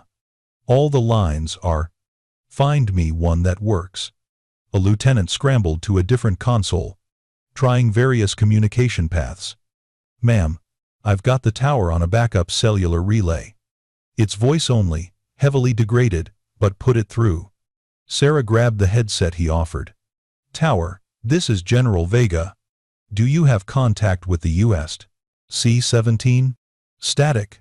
Then a broken voice. General? Ma'am. We have intermittent trying to. Tower. The aircraft needs to go around. There's a vehicle on the runway. Do you have any way to signal them? Firing flare hope they. Through the window, Sarah saw a red flare arc up from the tower building. The universal aviation signal for abort landing. The C-17 was maybe 20 seconds from touchdown now. Close enough that the pilots should see the flare. Should see it. The aircraft continued its descent. They're not reacting. Someone breathed behind her. Sarah's mind raced. The pilots might not have seen the flare, or they might have misinterpreted it. Or they might have decided they were too committed to safely go around. Without radio communication, there was no way to know their thinking. 15 seconds. The C-17 crossed the runway threshold. Enormous and graceful. Flaring for touchdown. In the distance, the maintenance truck remained stationary on the runway, oblivious to the approaching aircraft. 10 seconds to touchdown. Then finally the aircraft's engines roared louder. The nose pitched up sharply. The C-17 climbed. Gear still down, executing a go-around with mere feet of clearance above the runway surface. The entire command center exhaled as one. They're climbing. The tracking captain reported unnecessarily. Relief evident in his voice. Looks like they spotted the truck at the last second. Sarah closed her eyes briefly, feeling the adrenaline spike beginning to subside. That had been too close. Way too close. She opened her eyes and turned to face the room. Dozens of personnel stared back at her. Some she recognized from the coffee shop, others she'd never seen before. All of them wore expressions mixing relief with dawning comprehension about who had just taken charge of their emergency. Colonel Davidson, she said, her voice carrying command authority that filled the space. Get that vehicle off the runway immediately, and find out who authorized it to be there during active flight operations. That's a safety investigation that starts today. Yes, ma'am. Major Peterson. Coordinate with Tower to get the C-17 and other inbound aircraft into safe holding patterns until we restore communications. Use runners. Use lights. Use smoke signals, if necessary. But ensure every aircraft commander knows the situation. Yes, ma'am. Captain, she turned to the tracking officer. What's your name? Captain Rodriguez, ma'am. Captain Rodriguez. I need a status update every 2 minutes on all aircraft positions, fuel states, and any changes in weather or airfield conditions. Yes, ma'am. Sarah moved to the central console, her eyes scanning the various displays showing electrical systems, communication status, and aircraft tracking. Around her, the command center had transformed from shocked paralysis into focused activity. Personnel moving with renewed purpose now that someone was clearly, decisively, in command. She glanced at Davidson, who stood nearby looking like he'd aged 5 years in 5 minutes. Their eyes met. and she saw the moment he truly understood. Not just that she was his new commanding general, but that she'd been watching him all along. That every dismissive comment, every condescending interaction, every toxic leadership behavior had been observed and catalogued by the person who now held his career in her hands. To his credit, he didn't look away. "Ma'am," he said quietly, "I owe you. The base owes you for taking command when you did. That aircraft and everyone on it would have been in serious danger if you hadn't acted." It was as close to an apology as Sarah was going to get right now. She acknowledged it with a brief nod, then returned her attention to the crisis at hand. "Let's focus on getting everyone safely on the ground," she said. "Then we'll have plenty of time to discuss command climate, leadership, and accountability." The unspoken promise in those words hung in the air. Davidson heard it. So did everyone else in the room. General Sarah Vega had arrived at Joint Base Andrews. And nothing was going to be the same. The C-17 circled overhead in a wide holding pattern, visible through the command center windows as a dark silhouette against gray clouds. Sarah watched it complete another orbit while listening to fragmented reports from personnel scrambling to restore communication systems. "Electrical says they've identified the primary failure point," a lieutenant reported from a nearby console. "Transformer cascade failure in the main distribution station. They're bypassing the damaged sections now. Estimate 15 minutes until partial restoration." "Make it 10, Sarah said calmly. "We have aircraft burning fuel up there." "Yes, ma'am. I'll relay that." She turned back to the main display, noting the positions of all 4 inbound aircraft. The C-17 had climbed to a safe altitude and was maintaining a racetrack pattern east of the pattern field. The 2 fighters had joined up into a formation hold, conserving fuel. The KC-135 tanker had been diverted to an alternate field. 1 aircraft she didn't need to worry about anymore. "Ma'am?" Major Peterson approached, holding a radio handset. "We've established intermittent contact with the C-17 on an alternate frequency. The aircraft commander is requesting to speak with whoever took charge of the emergency response." Sarah accepted the handset. "This is General Vega." "Go ahead." Static crackled, then a voice came through, professional but laced with relief. "Ma'am, Lieutenant Colonel Hayes, aircraft commander. I want to thank whoever initiated that go-around call. We didn't spot the vehicle until the last moment. Without that warning, we'd have been in serious trouble. Glad you're safe, Colonel Hayes. What's your fuel state?" 30 minutes, until we need to divert, ma'am. But we've got some cargo on board that's time-sensitive medical supplies for the base hospital. If we can get on the ground here soon, it would be preferable." Sarah glanced at the electrical restoration countdown on the display. 8 minutes. "Colonel, we're restoring primary communications and full airfield lighting within the next 10 minutes. Tower will give you landing clearance as soon as systems are back up. You'll be first in sequence." "Copy that, ma'am." "And ma'am, the whole crew is grateful for your command up there. We heard someone new took charge during the emergency. Whoever they are, they know their stuff. Just doing the job, Colonel." Vega out. She handed the radio back to Peterson, aware that the entire command center had gone quiet again, listening to the exchange. These were professionals who recognized competence when they heard it. The C-17 crew's gratitude, the smooth coordination of emergency response, the decisive command presence, it was all clicking into place in their minds. The coffee lady wasn't just some prior service veteran who'd once worn a uniform. She was a current service 4-star general who'd been walking among them for weeks. Sarah saw the recognition spreading across faces in the room like ripples on a pond. An airman at a communication station leaned toward his colleague and whispered something, both of them glancing in her direction. A captain stood straighter, adjusting his uniform as if suddenly aware he was in the presence of flag-level leadership.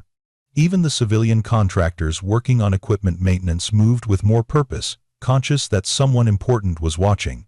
Colonel Davidson stood to the side, maintaining his position as duty commander but clearly deferring to Sarah's authority. He caught her eye and gestured toward a side office. "Ma'am, when you have a moment, could we speak privately?" Sarah considered timing. The crisis was under control, aircraft were safe, systems were being restored, personnel were functioning well. She had a few minutes. "Colonel, take over active coordination. I'll be in the office." He nodded and moved to the central console, issuing calm, clear orders that showed he could be an effective leader when he wanted to be. Sarah filed that observation away. Davidson wasn't incompetent, just complacent and corrupted by unchecked authority. She followed him into a small side office equipped with basic furniture and another set of displays showing base status. He closed the door, reducing the command center noise to a muffled background hum. For a moment, they stood in silence, sizing each other up with the kind of honest assessment that comes when pretenses are stripped away. "I've been an idiot," Davidson said finally, his voice flat. "That's not an excuse, just a statement of fact. For 3 weeks, I've been, Christ, I don't even know what to call it. Condescending? Dismissive? Actively disrespectful? All of the above," Sarah said evenly. "Along with demonstrating toxic leadership behaviors, creating hostile work environments, and possibly violating federal acquisition regulations." He flinched as if struck. "You heard the meeting yesterday with Vanguard?" "I heard enough." Davidson moved to the window, staring out at the airfield where emergency vehicles still clustered near the runway. "I knew I was cutting corners. I told myself it was necessary, that I was just being efficient, that everyone does it. But hearing it described as criminal..." He shook his head. "Is that what you're going to recommend? Criminal charges?" Sarah studied him carefully.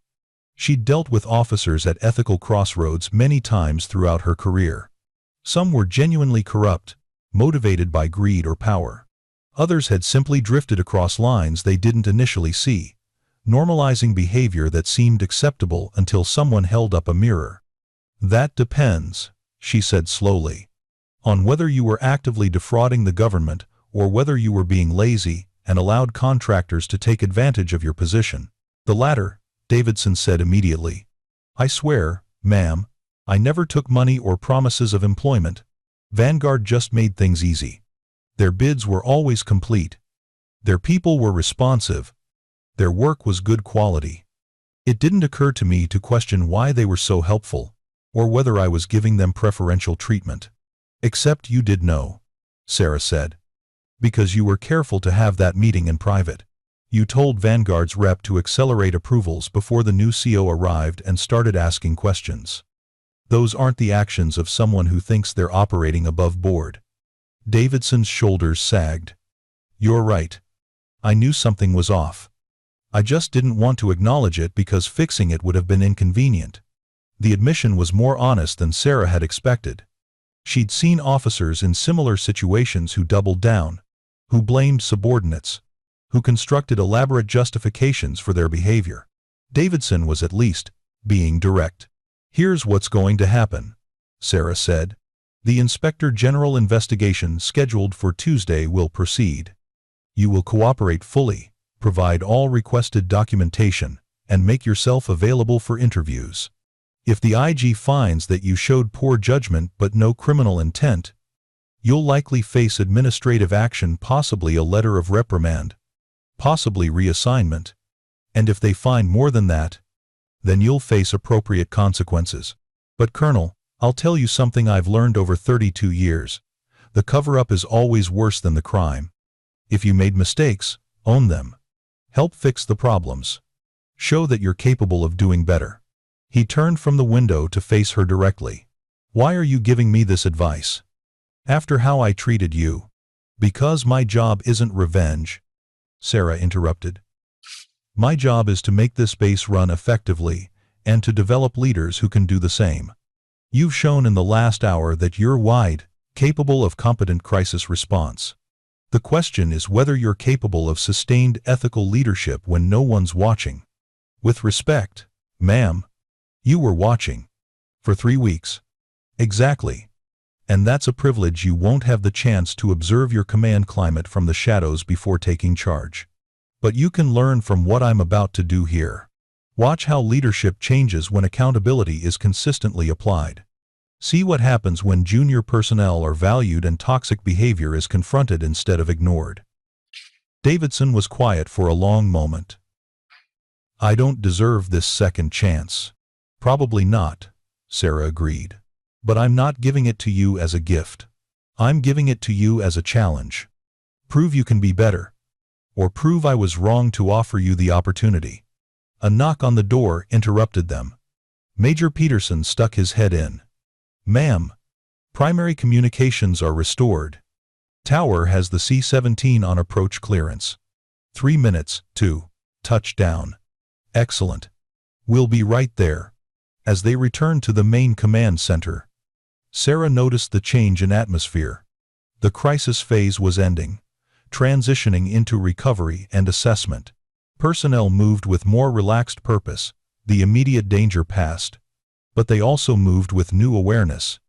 Every person in that room now knew who she was.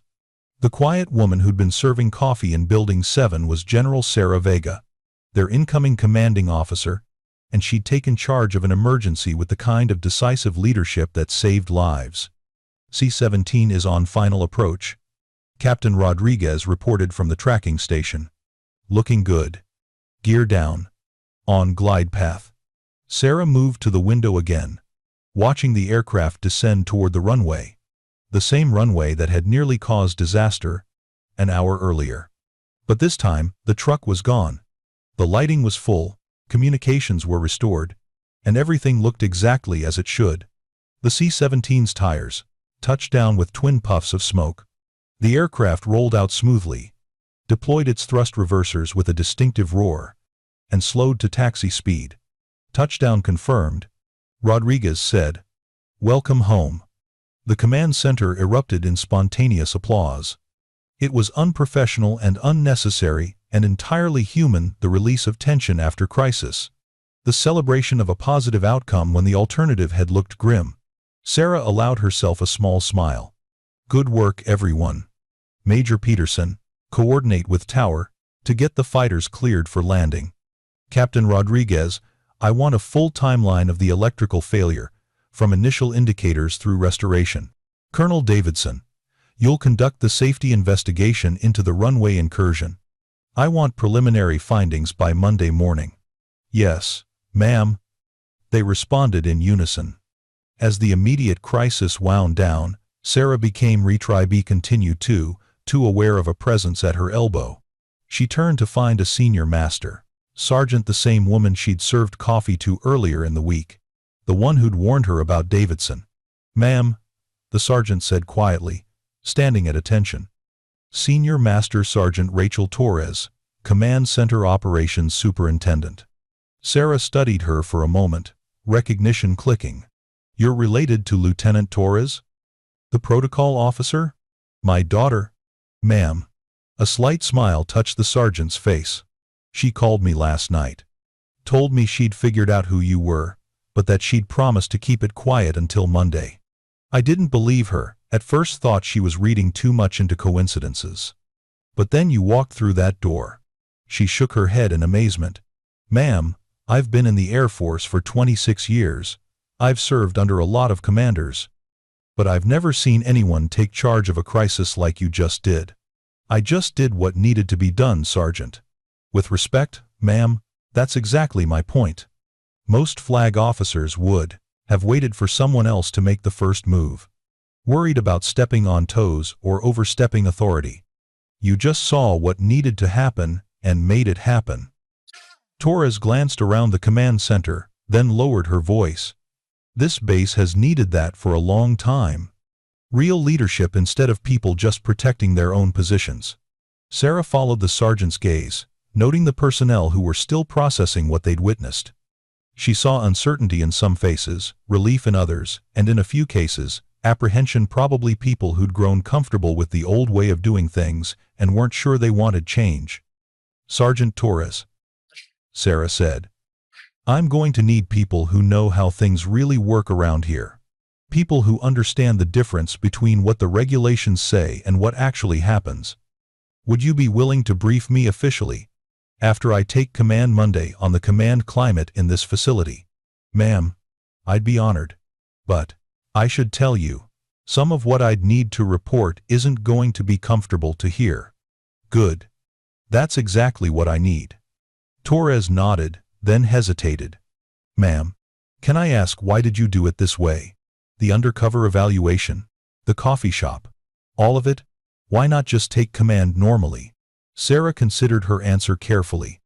Because in 32 years, I've learned that people are very good at showing you what they think you want to see. But if you want to know the truth about an organization, you have to see it when people think nobody important is watching.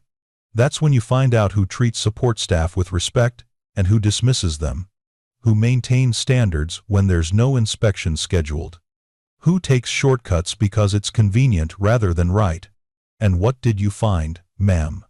I found a base with good people doing their best under inconsistent leadership. I found junior personnel who are hungry for mentorship and accountability. And I found a few individuals who need to remember why they put on the uniform in the first place. Sarah's voice hardened slightly. Those findings are going to inform a lot of decisions over the next few months. Torres snapped a sharp salute. Looking forward to it, ma'am. As the sergeant returned to her duties, Sarah became aware that the command center had grown quiet again. Not the tense silence of crisis, but the attentive quiet of people trying to overhear a conversation they sensed was important. She turned to face the room fully, making eye contact with personnel at various stations. Time to address what everyone was thinking. I know you all have questions, she said, her voice carrying clearly through the space. And I'm sure the rumor mill is already spinning. So, let me make this official. Yes, I am General Sarah Vega. Yes, I've been on this base for the past 3 weeks. And yes, I was working in the coffee shop in Building 7. She let that settle for a moment, watching the ripple of confirmation spread through the room. I did this because I wanted to understand how Joint Base Andrews really operates. Not the version presented in briefings and reports, but the real organization, the one that exists in break rooms and hallways and casual conversations when people don't think anyone important is listening. An airman at a communications station raised his hand. Tentatively, Sarah nodded at him. Go ahead. Ma'am, what did you learn? I learned that this base has exceptional potential that isn't being fully realized. I learned that we have talented junior personnel who aren't being adequately mentored. I learned that some of our processes are inefficient, that some of our leaders have become complacent, and that we've developed cultures in certain directorates that don't reflect Air Force values. She paused, letting her gaze sweep the room. I also learned that when crisis strikes, we have professionals who can rise to the occasion. What you all did in the past, our coordinating without communications, adapting procedures, maintaining focus under pressure, that's the standard I expect us to maintain every day. Not just during emergencies. Colonel Davidson was watching her with an expression that mixed respect and trepidation. Major Peterson looked energized, as if someone had finally articulated frustrations he'd been feeling but couldn't voice. Throughout the room, Sarah saw personnel sitting straighter, paying attention with the kind of focus that comes when people realize they're witnessing a pivotal moment. The change of command ceremony is still scheduled for Monday morning at 0900, Sarah continued. Until then, the existing command structure remains in place. But I want you all to know that I've been watching, I've been listening, and I've been taking notes. On Monday afternoon, we're going to start making some changes around here. A captain near the electrical systems display spoke up. Ma'am, if I can ask, what kind of Elos talker? Changes? The kind that restore accountability, reward excellence, and remove barriers to mission accomplishment, Sarah replied. But let me be clear. I'm not here to punish people for the past. I'm here to build a better future. If you've been doing good work without recognition, that's going to change. If you've been struggling with inadequate support or toxic leadership, that's going to change. And if you've been coasting because nobody was holding you accountable, she let the implication hang, that's definitely going to change. The room was absolutely silent. Sarah could almost hear people's mental calculations assessing how this new reality would affect them personally. whether they should be excited or worried, whether this general would actually follow through on her promises. "Questions?" Sarah asked. Hands shot up throughout the room. She pointed to a lieutenant at a logistics tracking station. "Ma'am, does Colonel Osei know about this?" "The vice commander?" "Colonel Osei figured it out about a week ago," Sarah said. "She's kept the confidence because I asked her to. But yes, she's been fully informed throughout." A tech sergeant spoke up next. "Ma'am, what about the IG investigation? Is that because of what you found?" "The IG investigation was scheduled before I arrived, based on concerns raised at Pentagon level. But my observations will definitely inform their work." Sarah's gaze flicked briefly to Davidson, who had the grace to look uncomfortable. "Let me be clear about this. I'm not interested in witch hunts. But I am absolutely committed to ensuring that this base operates with integrity. Where we find problems, we're going to fix them, whether that means retraining, reassigning, or in serious cases, removing people from positions of authority." More hands went up, but Major Peterson interrupted. "Ma'am, I'm getting reports that power is fully restored across the base. All systems are back online. Excellent. Let's focus on getting those Intenjuin fighters safely on the ground. Then we can do a full debrief of the emergency response." Sarah moved back toward the central console, noting with satisfaction how smoothly the command center was functioning now.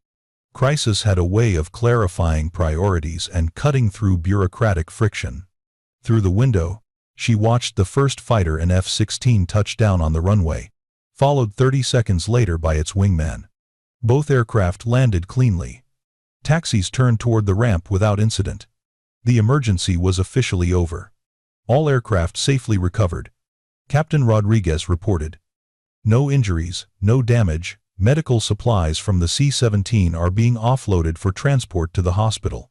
"Outstanding work, everyone," Sarah said. "Major Peterson, I want an after-action review scheduled for this afternoon. Include everyone who had a role in the response tower. Command center, electrical, emergency response, all of it. We need to document what worked, what didn't, and what we need to improve." "Yes, ma'am. I'll coordinate that." Sarah checked her watch. 1,047 hours. The emergency had lasted just over 2 hours, from initial power fluctuation to final aircraft recovery. In that time, her carefully maintained cover had been completely shredded. By lunchtime, everyone on the base would know who she was, which meant there was no point in maintaining the pretense any longer. "Colonel Davidson," she said, "you have the command center. I need to make some notifications and coordinate with the Pentagon. Carry on with normal operations and prepare for that after-action review." "Yes, ma'am." Davidson hesitated, then added quietly, "And ma'am, thank you for trusting me to continue functioning as duty commander. After everything, I wasn't sure you would. You performed well during the crisis, Colonel. That counts for something. Just remember this: feeling the clarity of purpose, the focus on mission over politics, the teamwork without ego. That's what leadership should look like every day." He nodded, something like determination settling into his features. "Understood, ma'am." Sarah headed for the exit, very aware that every eye in the command center was tracking her movement. As she reached the door, Senior Master Sergeant Torres called out, "Ma'am? On behalf of everyone here, welcome to Joint Base Andrews." Sarah paused, looking back at the room full of personnel who were seeing her clearly for the first time. "Thank you, Sergeant. I'm glad to be here." The walk from the command center back to Building 7 took Sarah past dozens of personnel going about their duties. Some recognized her from the coffee shop and did double takes, their expressions shifting from confusion to stunned comprehension. Others, who'd never been customers, simply saw a woman in civilian clothes walking with obvious military bearing and wondered who she was. Word was spreading fast. She could see it in the clusters of people gathered around phones. In the processed way conversations stopped as she passed. In the ripple effect of attention following her progress across the base. Her own phone buzzed constantly, texts from Pentagon contacts, from Colonel Osei, from the base public affairs officer who was clearly panicking about message control. Sarah ignored most of them. But she did pause to read one from General Chen. Heard you prevented a disaster and revealed your cover. Very on brand for you. Call me when you can. Sarah smiled and kept walking. When she reached Building 7, she found a scene of organized chaos.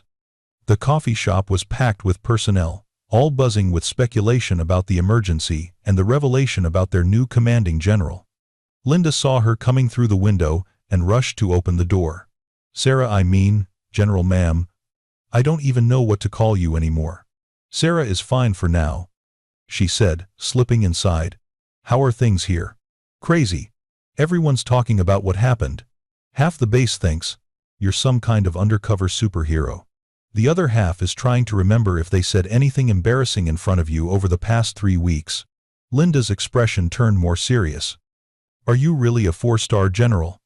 I really am. And you spent 3 weeks serving coffee to figure out what was wrong with the base. That was the plan. Though I didn't intend to reveal myself quite this dramatically. Marcus emerged from behind the counter, looking shell-shocked. General Vega, I just want to apologize for everything I said about the military and officers, and Marcus. Sarah interrupted gently. You have nothing to apologize for. Everything you said was honest. And a lot of it was right. The military does have problems. We do have toxic leaders. Young people should question authority and demand better. That's not disrespect, that's caring enough to want improvement. He blinked, clearly not expecting that response. But I complained about colonels right in front of you. I said, you said that people in positions of power should treat everyone with dignity regardless of their job or rank. You were absolutely right.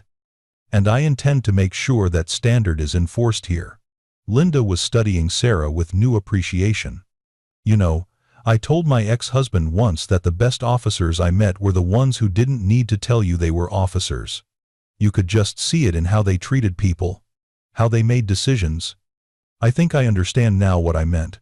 Your ex-husband sounds like he was wise, Sarah said. About some things. Linda glanced around the crowded shop. So what happens now? I'm guessing you won't be coming back to work the counter on Monday. No. I have a change of command ceremony to attend. Sarah pulled out her phone and made a quick note.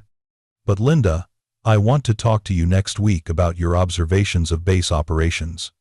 You've been here longer than most officers, and you see things they don't. That perspective is valuable. You want the coffee shop manager to brief a 4-star general.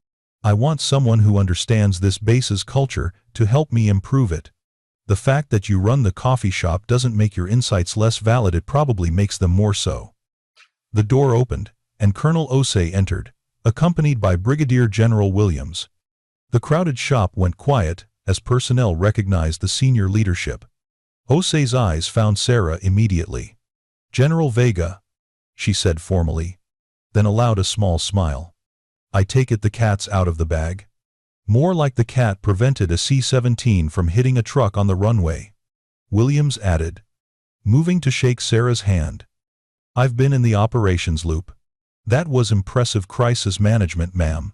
Just the job, General.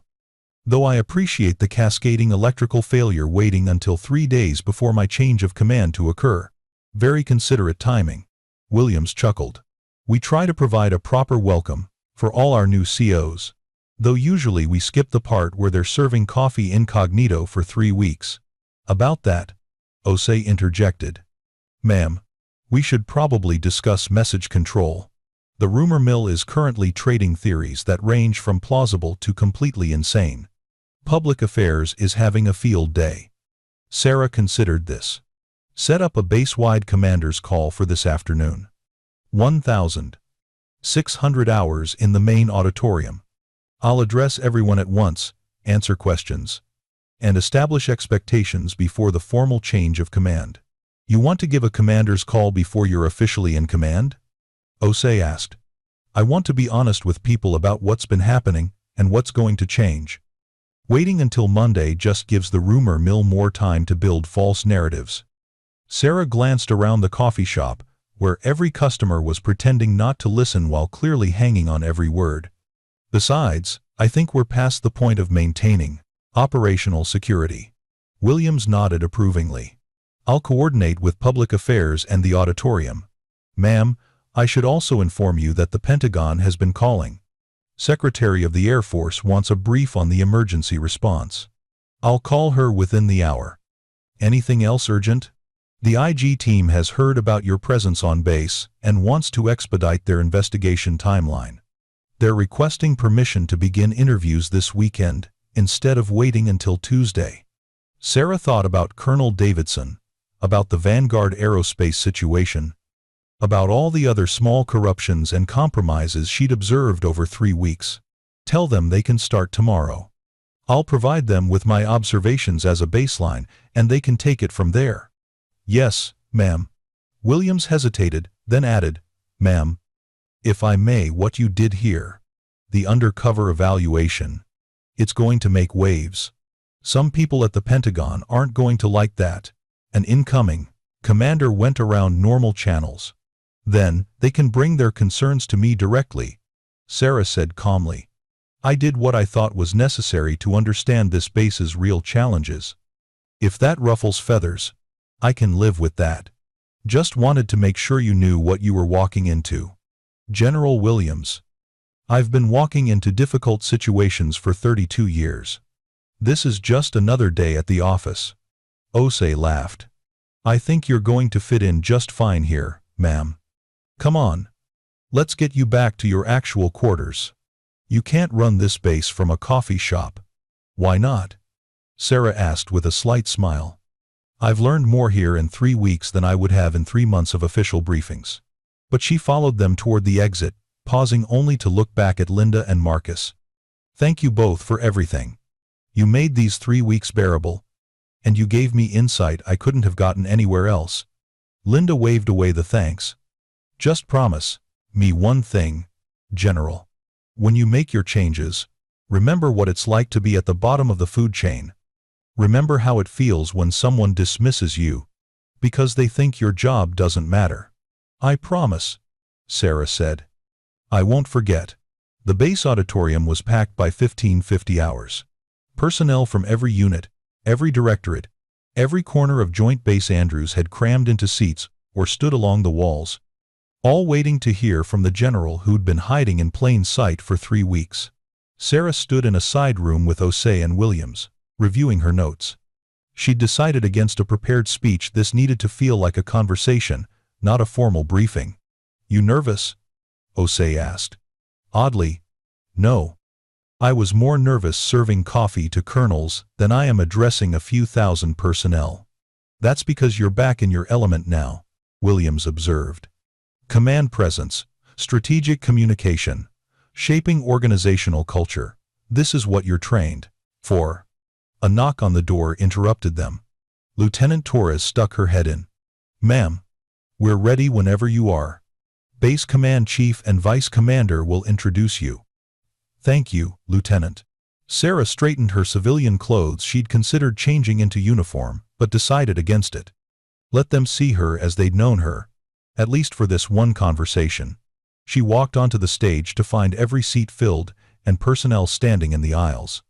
The murmur of conversation died instantly as she appeared. Command Chief Master Sergeant Daniel Rivera, the senior enlisted leader on base, stepped to the microphone. Ladies and gentlemen, it is my distinct honor to introduce someone most of you have met this week, though you may not have known it at the time. She's been serving coffee, observing operations, and taking the pulse of this installation for the past 3 weeks. This morning, she took command of an emergency response and prevented what could have been a catastrophic incident. On Monday, she'll officially become our commanding officer. But tonight, she's here to talk with you as the leader she's already proven herself to be. Please welcome General Sarah Vega. The applause started slowly, then built into a genuine ovation.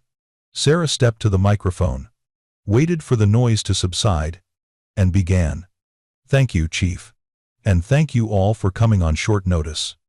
I know you have questions, so let me start by addressing the obvious one. Yes, I really did spend 3 weeks working in the coffee shop in Building 7. No, that's not standard operating procedure for incoming commanders. And yes, I understand that some of you are wondering if I was spying on you. A nervous ripple of laughter spread through the crowd. So let me be direct about why I did this. When I was offered command of Joint Base Andrews, I asked the Pentagon for one thing: honest assessment of the base's culture and challenges. What I got was glowing reports, perfect metrics, and briefings that made everything sound excellent. But I've been in the Air Force long enough to know that perfect reports usually mean someone's hiding problems. She paused, gauging the crowd's reaction. They were listening intently, no longer nervous, but engaged. So I asked myself, how do I get the truth? How do I see what really happens when people don't think the boss is watching? And the answer was simple: I needed to become someone people didn't think mattered. Someone they'd ignore or dismiss. Someone they'd be honest around because they didn't think I had power. Sarah gestured to herself, still in her civilian clothes. Turns out, serving coffee is excellent camouflage. People will say things in front of a service worker they'd never say in front of a general. They'll reveal their true character when they think nobody important is paying attention. A senior master sergeant in the third row raised her hand. Sarah nodded at her. Ma'am, what did you learn? About us, I mean? I learned that this base has incredible people who deserve better leadership than they've been getting. I learned that junior personnel are often treated as disposable rather than as the future leaders they're going to become. I learned that some officers have confused their rank with their worth as human beings, and that toxic behavior has been tolerated for too long because people were afraid to speak up. The auditorium was absolutely silent now. This was not the polished corporate speech they'd expected. This was honest and raw and borderline uncomfortable. But I also learned positive things. Sarah continued. I learned that there are outstanding leaders at every level who maintain standards even when nobody's checking. I learned that junior airmen have innovative ideas that aren't being heard because the approval chain is too rigid. I learned that civilian contractors and support staff often have the best institutional knowledge, but they're dismissed because they don't wear uniforms. She let that settle for a moment, then leaned forward slightly. Here's what's going to change, starting Monday. We're going to start valuing people based on their contributions, not their rank. We're going to start creating environments where junior personnel feel safe bringing up problems. We're going to start holding leaders accountable for how they treat others, not just what they accomplish on paper. And we're going to stop tolerating behavior that would embarrass us if our families saw it. A young airman stood up in the back. Ma'am, does that mean you're going to fire a bunch of people? I'm going to do what's necessary to restore a healthy command climate, Sarah said carefully. For some people, that will mean retraining and second chances. For others, it will mean reassignment to positions where they can't harm the culture. And yes, in cases where I find egregious violations of integrity or ethics, there will be administrative action up to and including removal from the Air Force. She scanned the crowd, her expression serious. But let me be very clear. I'm not here to punish people for the past. I'm here to build a better future. If you've made mistakes, but you're willing to learn and improve, you'll have that opportunity. If you've been doing excellent work without recognition, that's about to change. And if you've been struggling under poor leadership, help is on the way. An officer in the front row stood. Sarah recognized him, Captain Martinez. Someone she'd noted as exceptionally professional during her observations. Ma'am, how do we know this isn't just talk? Every new commander promises change. But most of them don't spend 3 weeks serving coffee to figure out what really needs changing. Sarah finished. Captain, I understand the skepticism. You've been through multiple change of commands, heard multiple speeches about new directions and renewed focus. Talk is cheap. She pulled her phone from her pocket and held it up. I have 3 weeks of detailed observations documented on this device. Specific incidents of both excellence and toxicity.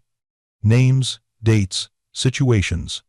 Starting Monday, I'm going to work with the Inspector General to address every single issue I documented. That's not talk, that's action backed by evidence. The captain sat down slowly, looking satisfied with the answer. Any other questions? Sarah asked. Hands shot up throughout the auditorium. She pointed to a tech sergeant near the middle. Ma'am, what about the people who were rude to you? Like, specifically rude, when you were working the coffee shop? Are they in trouble? Sarah smiled slightly. That depends. Were they rude because they're genuinely dismissive of people in service roles? That's a leadership problem we need to address. Or were they just having a bad day and took it out on the wrong person? That's human, and I can forgive that. She paused. But let me tell you what I won't tolerate. Systematic disrespect for people based on their job, their rank, or their position. If you're the kind of leader who treats colonels with respect but treats airmen like furniture, we're going to have a problem. Because in my Air Force, everyone deserves basic human dignity, regardless of whether they have stars on their shoulders or serve coffee for a living. The applause this time was immediate and sustained.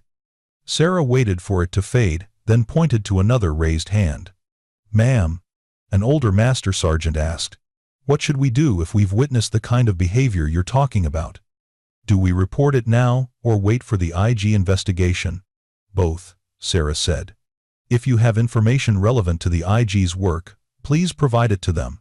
But also, starting Monday, I'm establishing an open door policy. If you see problems, if you have ideas, if you need help, my door is open. My email is monitored. And I promise you, retaliation against people who speak up will not be tolerated. She glanced at her watch. We're running out of time, so let me close with this. Change is hard. It's uncomfortable. Some of you are going to miss the old way of doing things, even if the old way wasn't particularly good. But I'm asking you to trust me, to give this approach a chance, and to hold me accountable if I fail to live up to the standards I'm setting today. Sarah stepped back from the microphone, then stepped forward again. Oh, and one more thing to everyone who came through the coffee shop over the past 3 weeks, your regular orders are safe. I'm not going to use information about whether you drink your coffee black or with cream as some kind of psychological profile.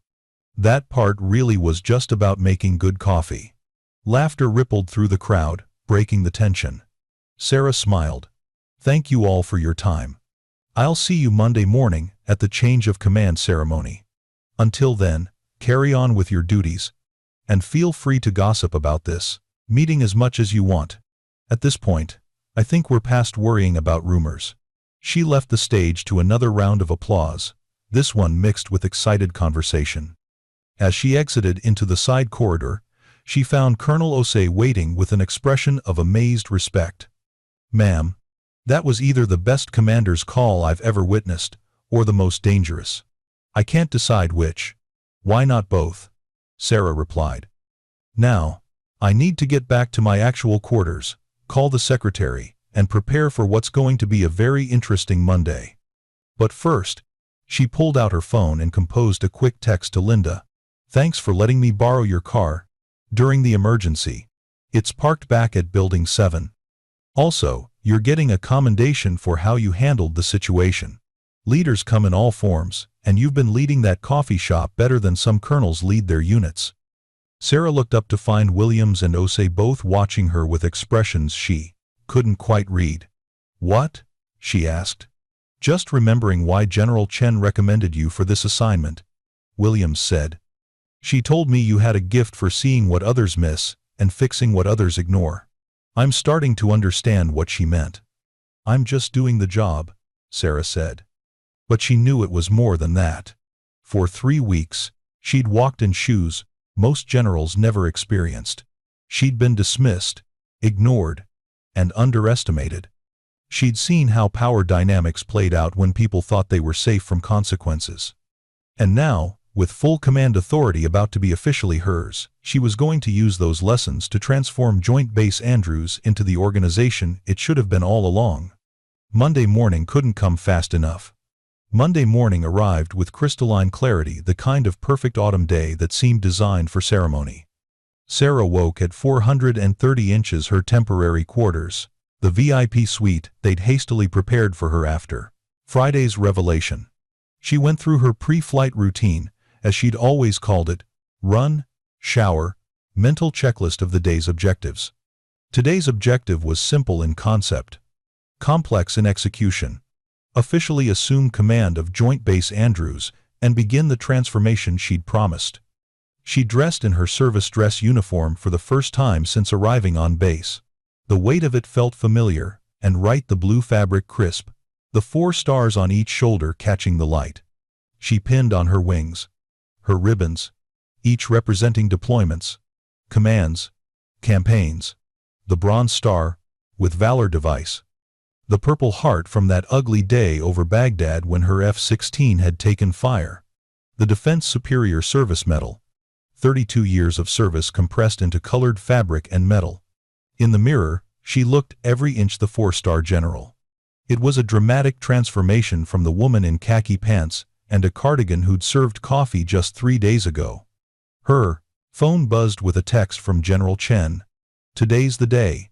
Make them remember why leadership matters." Sarah smiled and pocketed her phone. At 0630, a staff car arrived to transport her to the ceremony site. The command chief, Chief Rivera, rode with her, providing last-minute coordination details. "Ma'am, we're expecting about 3,000 personnel," he said. "Every unit on base is represented. We've also got some Pentagon brass coming down." General Chen confirmed she'll be there, along with a few others from air staff. "Media? Limited.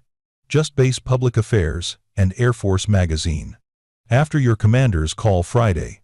We've been flooded with media requests. But we're keeping this ceremony focused on the installation, not external attention." "Good call, Chief." Sarah gazed out the window at the base passing by. Even at this early hour, she could see increased activity, personnel moving with purpose, preparing for the ceremony. "What's the mood?" Rivera considered the field question carefully. "Mixed, ma'am. Most people are excited. They heard your speech Friday, and they're ready for the changes you promised. But there's a segment, mostly mid-level officers and senior civilians, who've been comfortable with the status quo, who are nervous.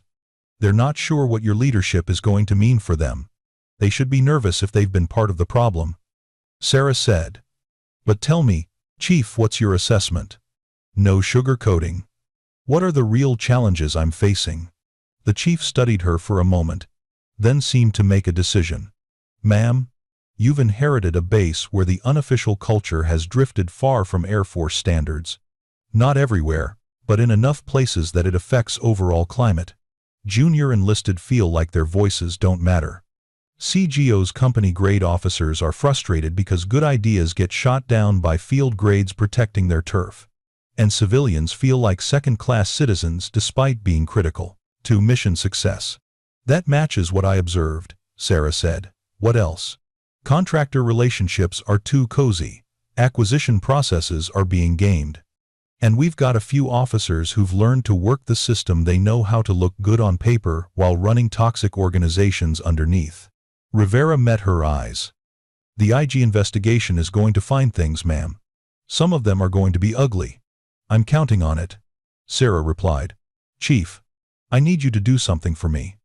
After the ceremony, I want you to quietly identify the top performers at every level, enlisted, officer, civilian, who've been overlooked because they didn't play politics or because they were in units with poor leadership. People who've been doing excellent work without recognition. For promotions? For key positions, I'm going to need a team of people who embody the standards I want to establish. People who lead by example rather than by authority. Can you get me that list by tomorrow?" "Yes, ma'am," Rivera smiled. "This is going to be interesting. That's one word for it." The staff car pulled up to the parade ground where the ceremony would take place. A large stage had been erected, flanked by flags and banners. Chairs were arranged in perfect rows, already filling with personnel. A formation of honor guards stood ready, their uniforms immaculate, their bearing sharp. Sarah stepped out of the car and immediately felt the weight of attention. Personnel snapped to attention, salutes rippling through the crowd like a wave. She returned them as she walked toward the holding area behind the stage, aware of whispered conversations tracking her progress. In the holding area, she found Colonel Osei, General Williams, and several other key leaders. But her attention was immediately drawn to a small group of individuals she hadn't expected to see. Linda stood there in a conservative dress, looking both honored and uncomfortable. Beside her was Marcus, wearing what was, probably his only suit. Lieutenant Torres was in uniform, standing at attention. And to Sarah's surprise, Senior Master Sergeant Torres was there as well, along with several other personnel she'd observed during her 3 weeks, the young airman who'd been humiliated by Davidson, the captain, who'd been professional, despite poor leadership, even the security guard from Building 7, who'd never realized he was checking the ID of a 4-star general every morning. "What's this?" Sarah asked Osei. "Your idea, ma'am. You said you wanted ceremony participants who represented the real base, not just the usual suspects. So, we invited people who'd interacted with you during your evaluation. They're going to participate in the ceremony standing with you on stage, being recognized as examples of the installation's real strength." Sarah felt unexpected emotion tighten her throat. This wasn't in the standard ceremony script. "No, ma'am. But you're not a standard commander." Osei smiled. "Besides, after Friday's speech, people need to see that you meant what you said, that you really do value contributions over rank." Sarah approached Linda, who looked ready to bolt. "I can't believe I'm here," Linda whispered. "I run a coffee shop. I'm not supposed to be on stage with generals." "Linda, you've been observing this base longer than most officers have been in the Air Force. You understand personnel dynamics, you lead a team effectively, and you maintain standards without letting rank intimidate you. If that's not leadership worth recognizing, I don't know what is." Marcus stepped forward nervously. "General Vega, I just want to say thank you for listening to me when I complained, even though you were actually a general and could have shut me down. It meant something that you took my concerns seriously." "Your concerns were valid, Marcus. And you're about to see that I took them very seriously indeed." At 0845, the ceremony coordinator gave the 15-minute warning. Sarah moved to her position, going through the final mental preparations. This was just another mission, another operation. She'd done harder things than take command of an airbase. But as she stood there, waiting for her cue, she thought about the past 3 weeks, about Colonel Davidson's dismissive comments, about the young airman who'd been publicly humiliated, about every casual cruelty and careless disrespect she'd witnessed, about all the good people who'd been overlooked or undervalued simply because they didn't fit someone's narrow definition of what leadership looked like. Today, that changed. The ceremony began precisely at 0900. General Patricia Chen, as the presiding officer, called the assembled personnel to attention. 3,000 voices fell silent. 3,000 bodies stood motionless. Sarah marched onto the stage, her stride confident and measured. Behind her came the honor guard, carrying the installation's colors. The bass band played ruffles and flourishes, the traditional music honoring a general officer's arrival. She took her position at center stage and surveyed the assembled personnel. Row after row of airmen, soldiers, sailors, and Marines. Joint Base Andrews was a truly joint installation.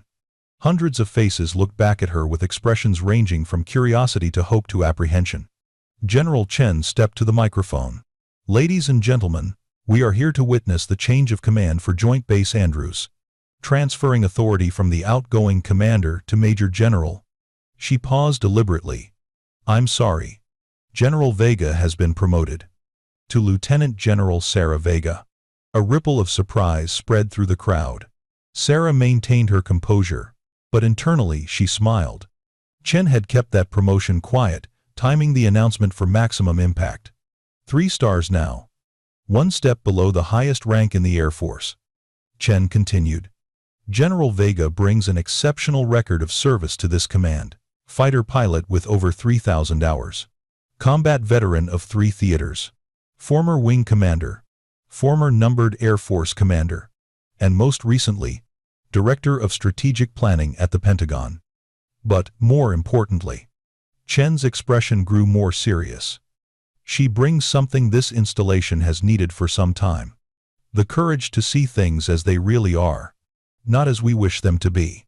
Sarah felt the weight of those words. Chen wasn't just introducing a new commander, she was signaling to everyone present that change was coming with official Pentagon endorsement. Some of you already know, Chen continued, that General Vega has been on this installation for 3 weeks, conducting an assessment of operations and culture. What you may not know is that this approach was approved at the highest levels because we had concerns about climate issues that weren't being adequately addressed through normal channels. The atmosphere shifted, tangibly. This wasn't just a routine change of command, this was an intervention. General Vega's observations have already prompted an Inspector General investigation that begins this afternoon.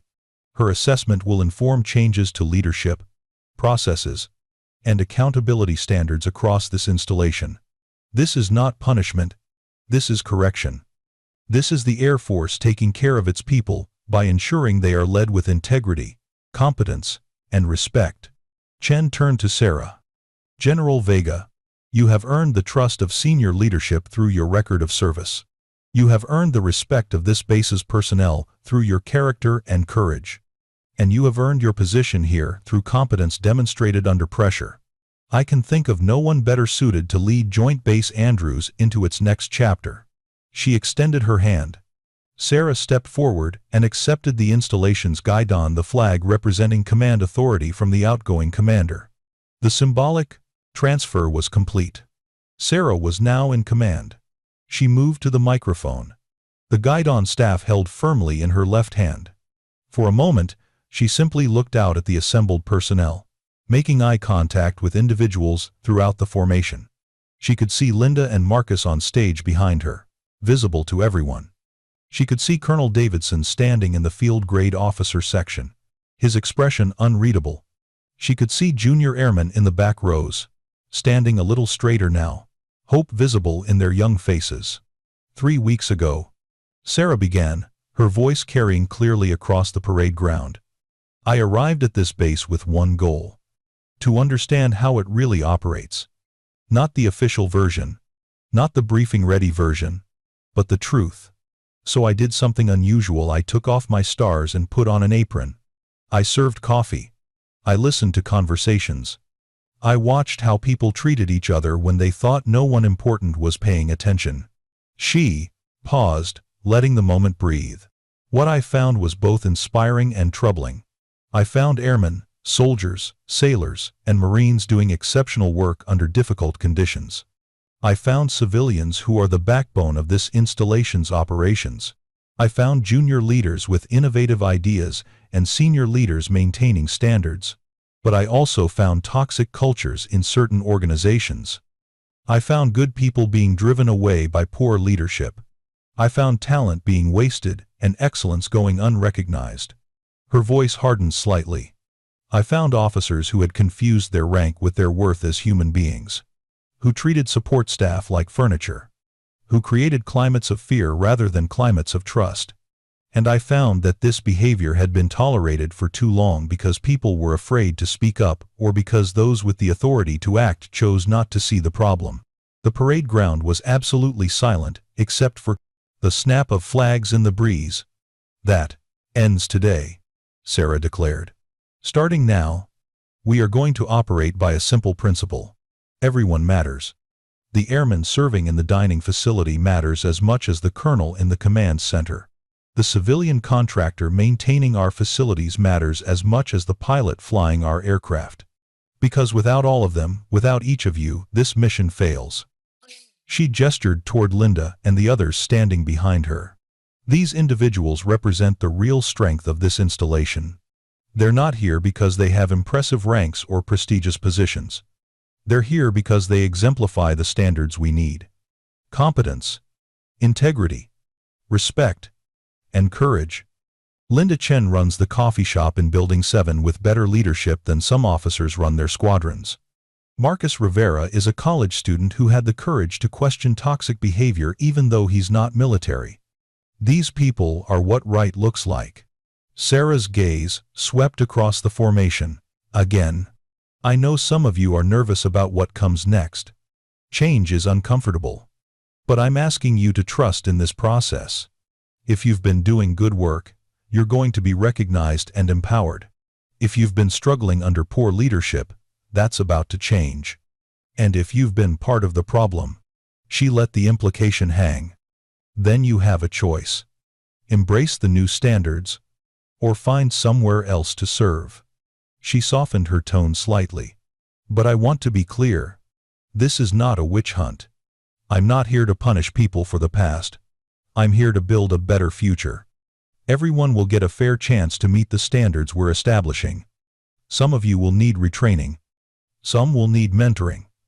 And yes, some will need to be reassigned.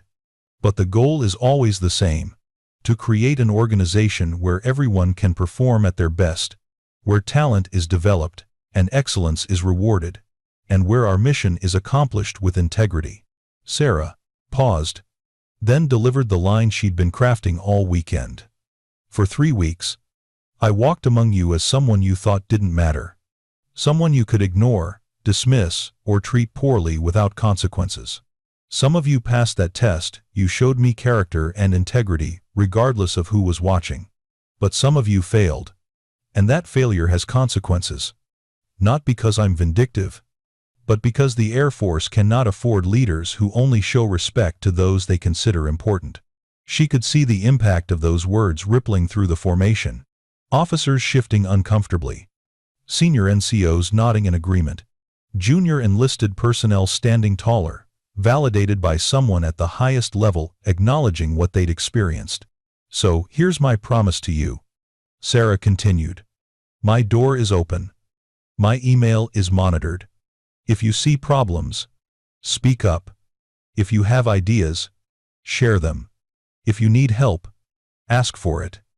And, if you witness toxic behavior, report it. Because in my command, silence is no longer safe, speaking up is. Retaliation will not be tolerated. Politics will not trump mission. And rank will not shield anyone from accountability. Sarah planted the guidon staff firmly on the stage. This is your installation. You are the ones who execute the mission every day. My job is to ensure you have the leadership, resources, and climate you need to succeed. I take that job seriously, and I expect everyone in a position of authority to do the same. She stepped back from the microphone, then forward again for one final point. Oh. And to answer the question I know you're all wondering, yes, I know who was rude to me in the coffee shop. No. I'm not publishing a list. But I am watching how those individuals conduct themselves going forward. Character isn't about being perfect, it's about recognizing when you failed to meet standards and choosing to do better. Sarah saluted the formation. Thank you for your service. Thank you for your dedication. And welcome to a new chapter for Joint Base Andrews. I'm honored to serve with you. The parade ground erupted in applause. Not the polite, ceremonial clapping typical of change of command ceremonies, but genuine, enthusiastic response. She'd said things they'd been waiting years to hear from senior leadership. She'd acknowledged problems they'd experienced but felt powerless to change. And she'd done it all while maintaining the dignity and authority expected of a 3-star general. As the applause continued, Sarah noticed movement in the field grade officer section. Someone was standing, raising their hand in a salute even though protocol didn't call for it. It was Captain Martinez, the officer who'd questioned her Friday about whether she was serious about change. His salute was crisp, formal, and deeply respectful. Not the automatic salute of protocol, but the genuine Article 1 warrior acknowledging another. Then others began standing. First, the captains, around Martinez. Then majors. Then lieutenant colonels. Row by row, the officers in the formation came to attention and rendered salutes, an impromptu gesture of respect and commitment to the standards she'd articulated. The enlisted personnel followed suit. Senior NCOs first, then junior NCOs, then airmen.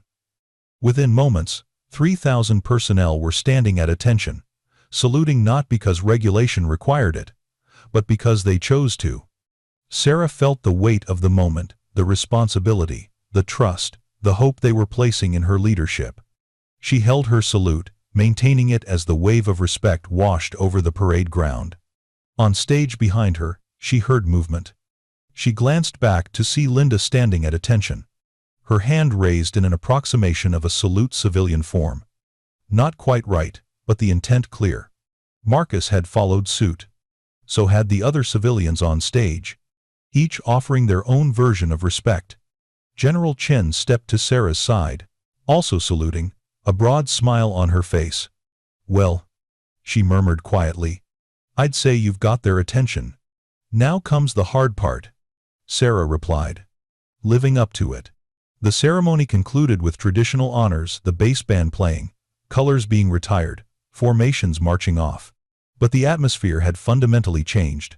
What should have been a routine administrative transfer of authority had become something more, a statement of intent, a promise of accountability, and a moment that personnel would remember as the day things truly began to change at Joint Base Andrews. After the ceremony, Sarah retreated to her new office, a spacious suite on the top floor of the headquarters building with windows overlooking the flight line. The walls were bare, except for official photos of the President and Secretary of Defense. The desk was clean, waiting for her to make the space her own. But she had no time to settle in. Her first official meeting was scheduled for 1,300 hours, and the attendee list was going to make it memorable. Colonel Davidson, the Inspector General team, General Williams, Colonel Osei, and Command Chief Rivera.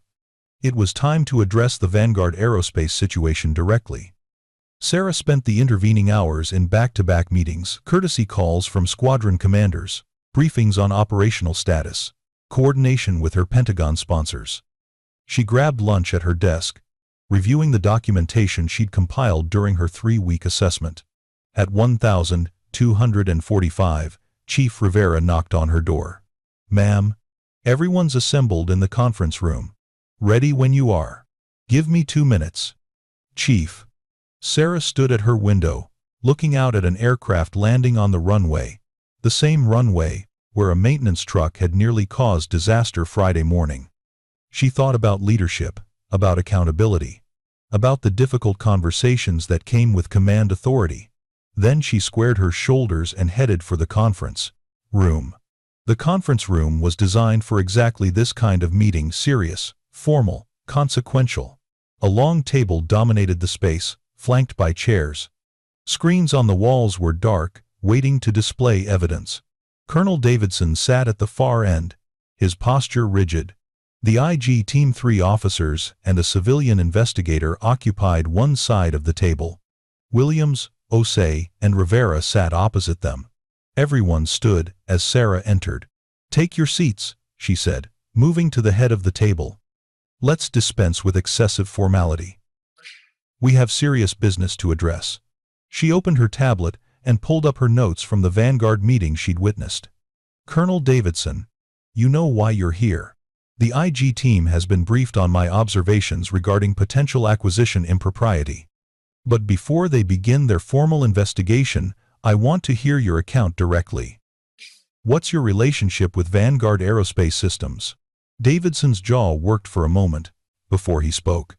"Ma'am, Vanguard has been a reliable contractor for facilities modernization over the past 2 years.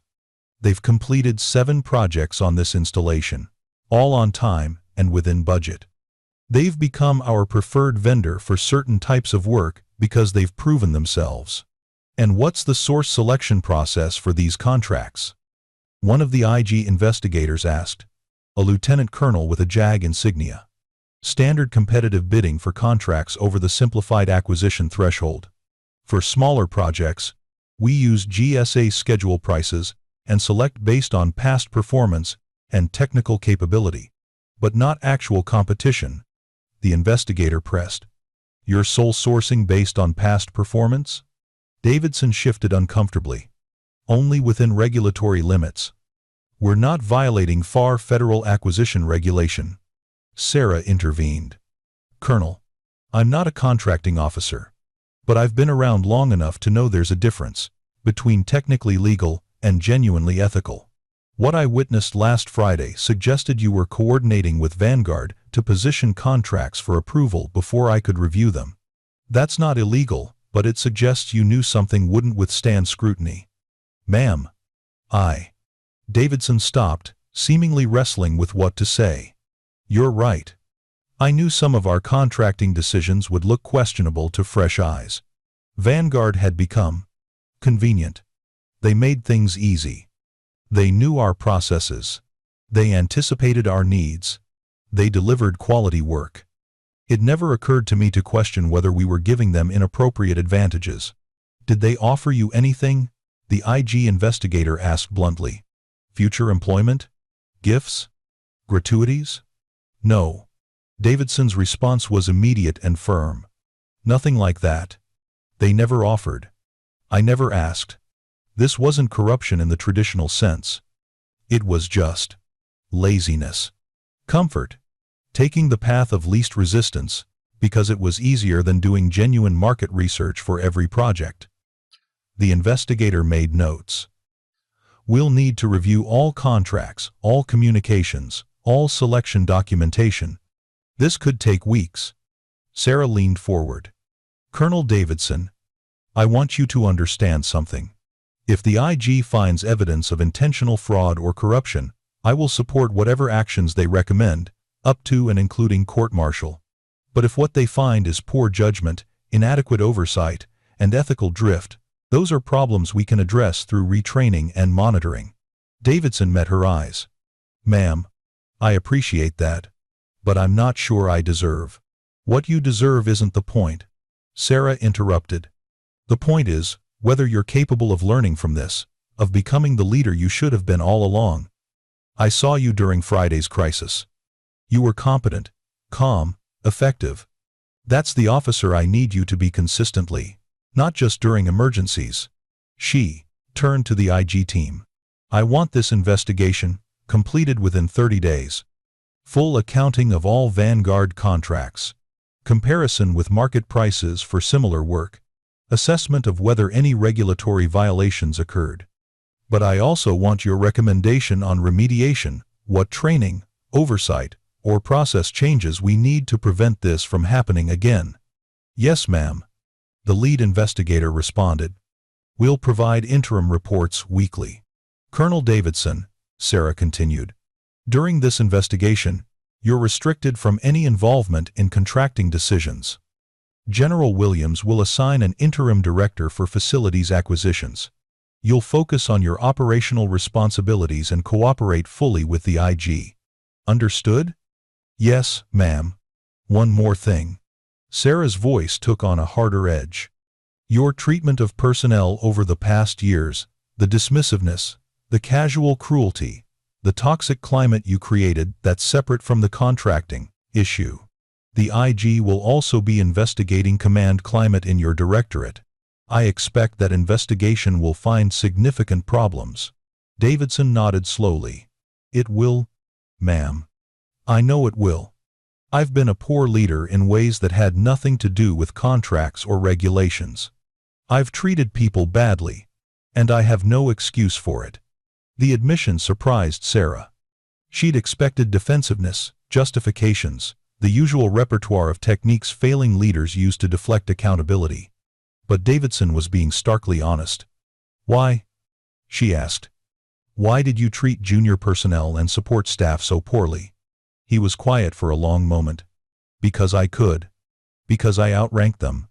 Because nobody called me on it. After a while, it became habit. I stopped seeing them as people and started seeing them as functions, resources, things that existed to make my job easier. And when did you realize this was wrong? Friday morning. When you walked into the command center and I realized the woman I'd been dismissing for weeks was actually a 3-star general. His voice carried genuine shame. But honestly, ma'am, I should have realized it was wrong years ago. I should have been better, regardless of who was watching. Sarah glanced at Rivera, who'd been quietly observing the exchange. The chief gave a subtle nod. Davidson's remorse appeared genuine. "All right," Sarah said. "Here's what happens next. The IG completes both investigations, contracting and climate. Depending on their findings, you may face administrative action ranging from a letter of reprimand to removal from command. During the investigation period, you'll also undergo leadership development training. I'm assigning Colonel Osei as your mentor. She's going to help you understand what good leadership actually looks like." Osei nodded acceptance of the assignment, though her expression suggested she wasn't thrilled about it. "If you successfully complete the training and remediate the issues the IG identifies," Sarah continued, "you'll get one chance, one to demonstrate sustained improvement. If you backslide, if you return to old patterns, or if you fail to maintain the standards we establish, I will remove you from this installation and recommend your retirement. Are we clear?" "Crystal clear, ma'am." Davidson's voice was hoarse. "Thank you for believing I might be salvageable.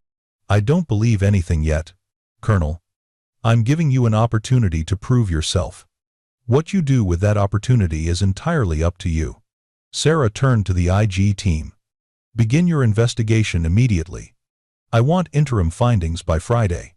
And I want you to interview personnel at all levels, not just the senior leaders, but the junior airmen, the civilians, the contractors. Get me the truth, not just the official story." "Yes, ma'am."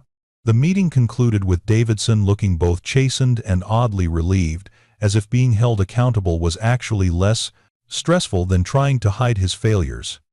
Sarah watched him leave, flanked by the IG investigators, and wondered if he really could change, or if she was being naively optimistic. "Your thoughts, Chief?" she asked Rivera once they were alone with Williams and Osei. "Honest answer, ma'am. I think he's genuinely ashamed, which is a starting point. But shame doesn't equal change. He's going to need sustained accountability, and probably shouldn't be in a position of significant authority for a while." "Agreed," Williams said. "Ma'am, if I may, you're being generous with him. Some commanders would have relieved him immediately and recommended discharge. Some commanders might still do that," Sarah replied. "But I spent 3 weeks watching this base, and what I learned is that Davidson isn't unique. He's just the most visible example of a broader problem. If I make him the scapegoat, everyone else breathes easier and thinks they've escaped accountability. But if I use him as a case study, if I make transparent what went wrong and how we're fixing it, then everyone learns." Osei nodded thoughtfully. "You're turning a negative situation into a teaching moment." "Exactly. Davidson's redemption arc, if he achieves it, becomes proof that people can change when held accountable. His failure, if that's what happens, becomes proof that we're serious about standards. And either outcome serves your purposes," Williams observed. "That's actually brilliant, ma'am." Sarah smiled slightly. "I've been doing this for a while, General. Now, what's next on the agenda?" Rivera consulted his tablet. "You've got meetings with squadron commanders at 1,500, a base-wide email to draft, and dinner with General Chen at 1,900. And ma'am, there's one more thing. We've received 147 emails to your open-door inbox since the ceremony ended this morning. What are they about?" "Everything. Ideas for improvement, reports of toxic behavior, requests for help, expressions of support. It's a complete range of responses to your speech." Sarah felt the weight of those 147 messages, 147 people who'd taken her at her word, who'd trusted that speaking up would actually matter. "Chief, I want those triaged by category. Urgent safety or misconduct issues get immediate attention. Ideas and suggestions get compiled for review. Expressions of support get acknowledged. And I want to personally respond to every single message, even if it's just a brief note." "Ma'am, that's going to take hours. Then I'll work late. I promised people my door was open. That promise is meaningless if I don't follow through." Rivera smiled. Yes, ma'am. I'll get started on the triage. As everyone filed out of the conference room, Sarah remained behind, organizing her notes and thinking about the conversation with Davidson. She'd been honest with Williams. She didn't know if the colonel could truly change. But she knew from experience that people were capable of extraordinary transformation when given clear expectations, genuine accountability, and a real chance to be better. The question was whether Davidson had the courage to do the work. She was about to find out. 3 weeks after the change of command ceremony, Joint Base Andrews was humming with new energy. The transformation wasn't complete. Organizational change never happened overnight, but the direction was unmistakably different. Sarah walked through Building 7 on a Friday morning, deliberately retracing the route she'd taken dozens of times during her undercover assessment. The coffee shop was busy with the usual morning rush, but the atmosphere had shifted. She noticed small things. A major, holding the door open for an airman carrying a tray. A colonel saying please and thank you to Linda. Junior personnel engaged in conversation with field grades without the visible anxiety that had been present before. Linda spotted her through the window and waved. Sarah entered the shop, noting that the chatter didn't stop another change. 3 weeks ago, a general's presence would have frozen everyone. Now, they simply acknowledged her with respectful nods and continued their conversations. General Vega, Linda said warmly. Your usual. Sarah smiled. You remember my order? Large coffee. Black. No sugar. And before you ask, no. I'm not keeping a dossier. I just remember my regular customers. Linda prepared the drink with practiced efficiency. How are the changes going? That's actually why I'm here. I wanted to check in with you, get your assessment of how things look from your perspective. Linda handed over the coffee, waving away Sarah's attempt to pay. On the house for the CO. And honestly, it's different. People seem lighter. Like they're not carrying as much stress. The rude customers are still rude sometimes, but even they seem a bit more aware of themselves. Anyone in particular I should know about? Actually, no. Even Colonel Davidson has been polite the few times he's been in. Almost excessively so, like he's overcompensating. But I'll take polite overcompensation over dismissive arrogance any day. Sarah sipped her coffee, letting the familiar routine center her. Linda, I want to run something by you. I'm establishing a new program, a council of base personnel from all levels and organizations who'll meet monthly to provide feedback directly to me on what's working and what isn't. No rank in the room during those meetings. Just honest conversation. I want you to be part of it. Linda's eyes widened. Me? But I'm not even military. Which is exactly why I want you there. You see things from a different perspective. You hear conversations I'll never hear. And you're not invested in protecting military career progression, which makes your input more honest. When you put it that way. Yes, ma'am. I'd be honored. Good. First meeting is next week. Chief Rivera will send you the details. Sarah glanced around the shop, spotting Marcus behind the counter. How's Marcus doing? Thriving. He's talking about enlisting after he finishes college. Says your speech inspired him to want to be part of something bigger than himself. He'd make a good officer if he went that route. I told him the same thing. Linda's expression turned more serious. General, can I ask you something? That first day you worked here, when I asked if you were prior military, and you said was that technically true? Since you're still active? Sarah considered the question. I was trying to be truthful without revealing my identity. At that moment, to you and everyone else in this shop, I wasn't a general. I was just someone who used to be in the military and was now serving coffee. The rank was on pause, so to speak. That's some impressive mental gymnastics. That's called operational security with a side of semantic precision. Sarah smiled. But I take your point. I was bending the truth. Even if I wasn't technically lying. I'm not judging, ma'am. Just curious about how you rationalized it. by reminding myself that sometimes you have to work in gray areas to expose the truth. But I'll admit, there were moments it felt uncomfortable. They were interrupted by a commotion near the entrance.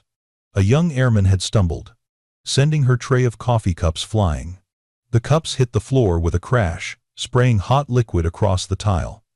The airman stood frozen, face flushed with embarrassment. Before Sarah could move, something interesting happened. A lieutenant colonel one she recognized as having been mildly dismissive during her coffee shop days immediately crouched down to help clean up. "No worries, airman. Happens to everyone. Let's get this sorted."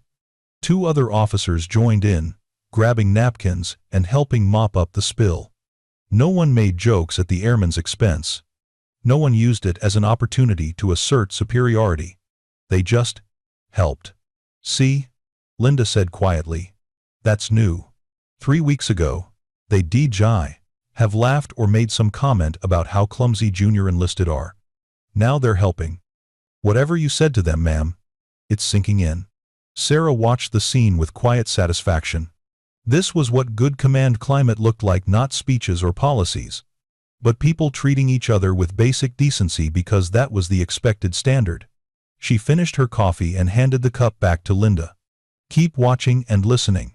Your observations will be valuable at the council meetings." "Will do, ma'am." Sarah left the coffee shop and headed toward the command center, her daily routine now taking her through spaces she'd previously observed as a hidden presence. The base felt different, not perfect, but trending in the right direction. At 1000 hours, Sarah continued her senior leadership meeting in the main conference room. The attendees represented every key directorate and organization on the installation. Wing commanders, group commanders, senior, civilians, and key staff officers. But the composition had changed from 3 weeks ago. Several faces were new high performers Sarah had identified during her assessment, now promoted into positions of greater responsibility. And several faces were absent leaders who'd either chosen to retire, accepted reassignments, or in one case, been relieved for cause. Colonel Davidson was present, but sitting further from the head of the table than his rank would normally warrant. He'd completed 2 weeks of intensive leadership training, and was now in what Sarah had termed supervised redemption, still in his position, but with enhanced oversight and clear performance metrics. "Good morning," Sarah began, pulling up a presentation on the main screen. "Before we dive into operational matters, I want to review where we've been and where we're going. 3 weeks ago, I took command with a promise to restore accountability and improve command climate. Let's look at what's actually happened." The screen displayed metrics, survey results, complaint statistics, retention numbers, efficiency measures. First, the good news.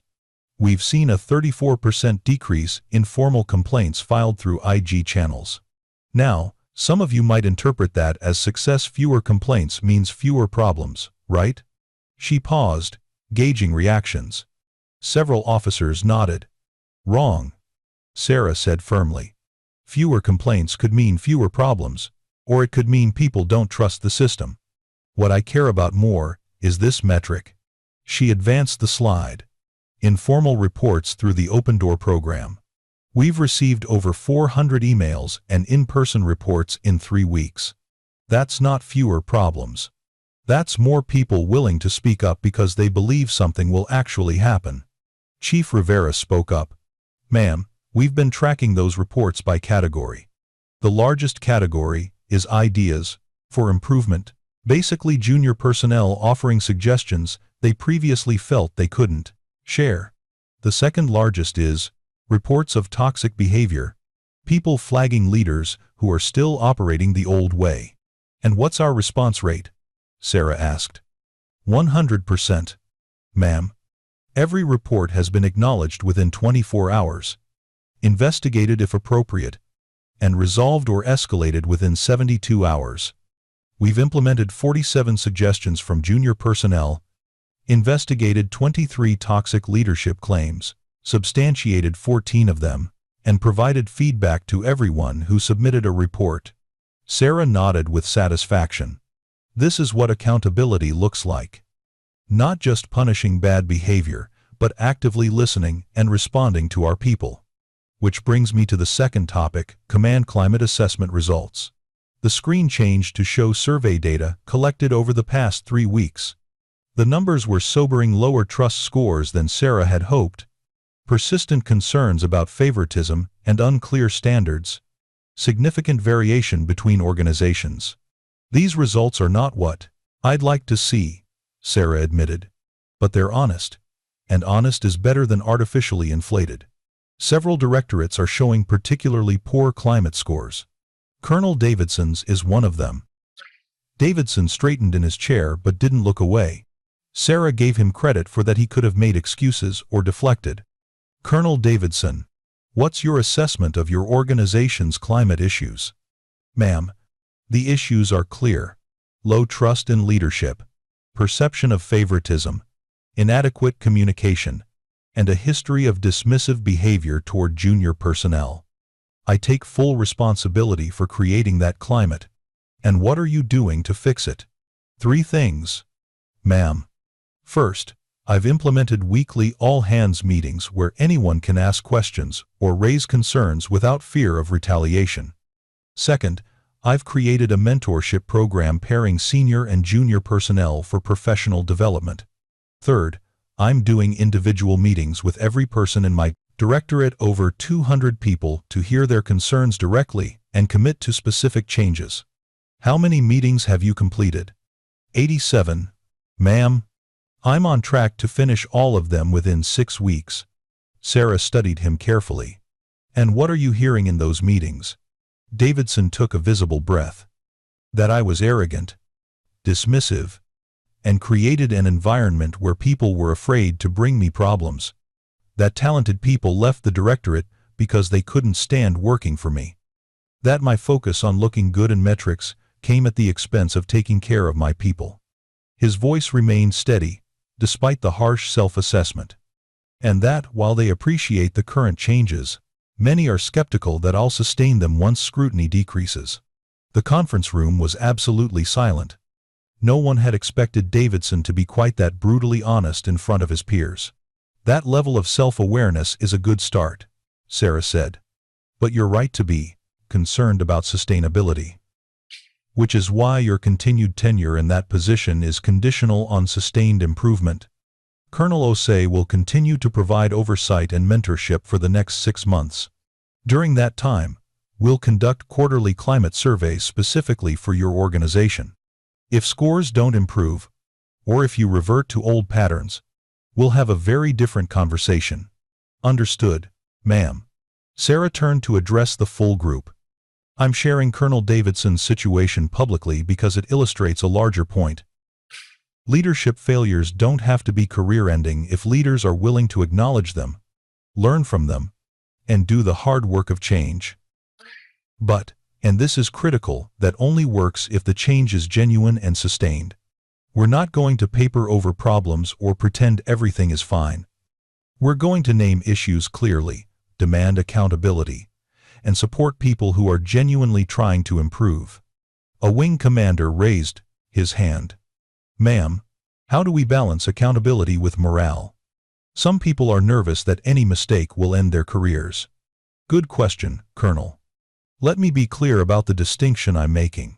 There's a difference between mistakes and misconduct, between errors in judgment and patterns of toxic behavior, between someone having a bad day and someone creating a hostile environment. If you make a tactical error or a judgment call that doesn't work out, we'll use it as a learning opportunity.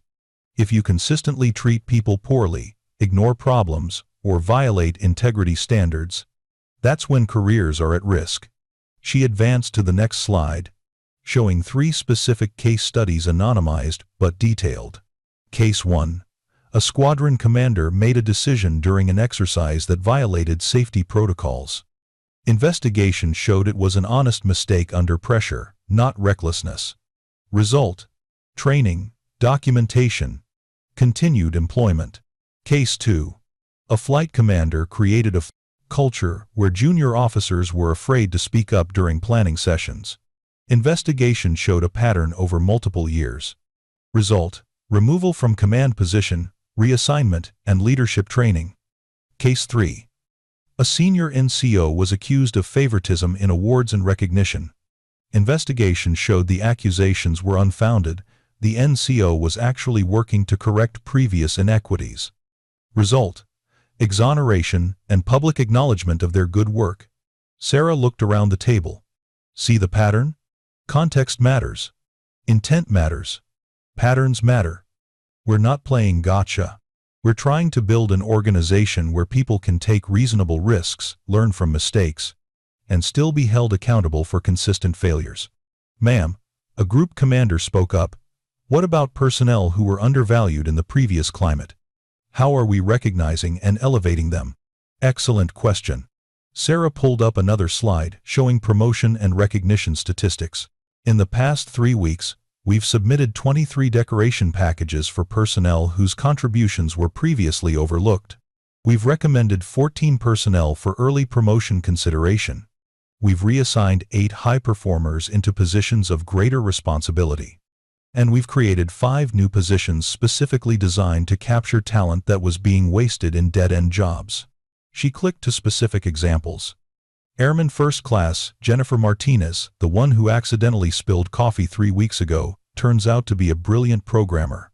She's been stuck in administrative work because no one bothered to look at her education and skills. She's now in our Cyber Operations Center. Staff Sergeant Thomas Reeves, the one who tried to deliver briefing materials to Colonel Davidson during my assessment, has exceptional organizational and communication skills. He's now the superintendent for our protocol office. Senior Airman Kyle Chen, yes, related to Linda Chen, has been working dining facility operations despite having a master's degree in logistics. He's now in our supply chain optimization cell. Chief Rivera added, "Ma'am, the impact of these moves is already visible. Morale is up across junior enlisted ranks because they're seeing that talent actually gets recognized now. And the people being moved into better positions are proving that we made good choices. Their performance in the new roles is exceptional." Which brings me to the final topic for today, Sarah said. Sustainment.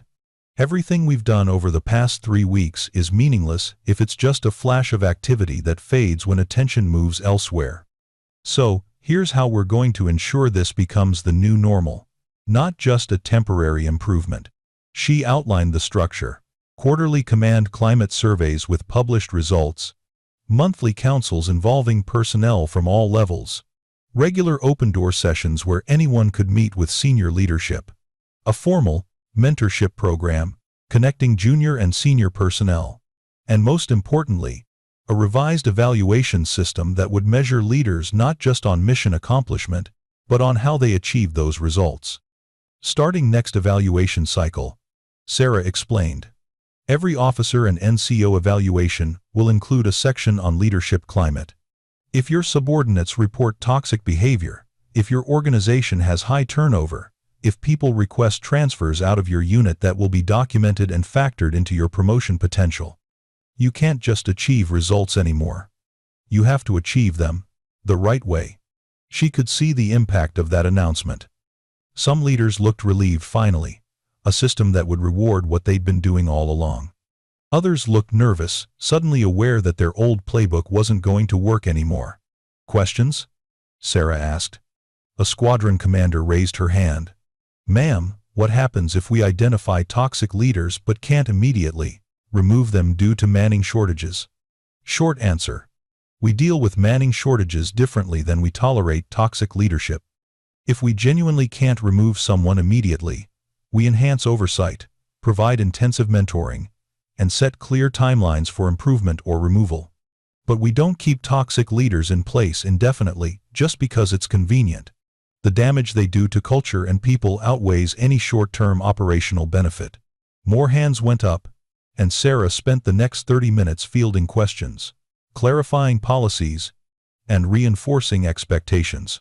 By the time the meeting concluded, she could see that her message was landing. This wasn't just talk, it was systematic change with teeth. At 1,500 hours, Sarah had an appointment she'd been looking forward to. A visit to the coffee shop for the first meeting of her newly established Base Advisory Council.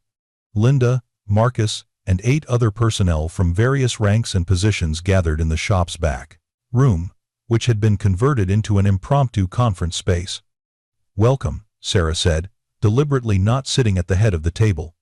She took a seat in the middle, making it clear this wasn't a briefing but a conversation. "This council exists for one purpose: to tell me the truth about how things really are on this base. Not the sanitized version I get in official reports, but the real story. What's working, what isn't, where we're making progress, and where we're just creating new problems." A tech sergeant spoke up first. "Ma'am, I appreciate what you're trying to do, but how do we know we can be honest here without it affecting our careers?"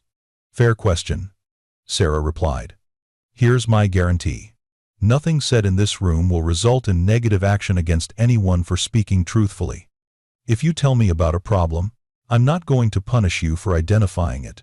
I'm going to work with you to fix it.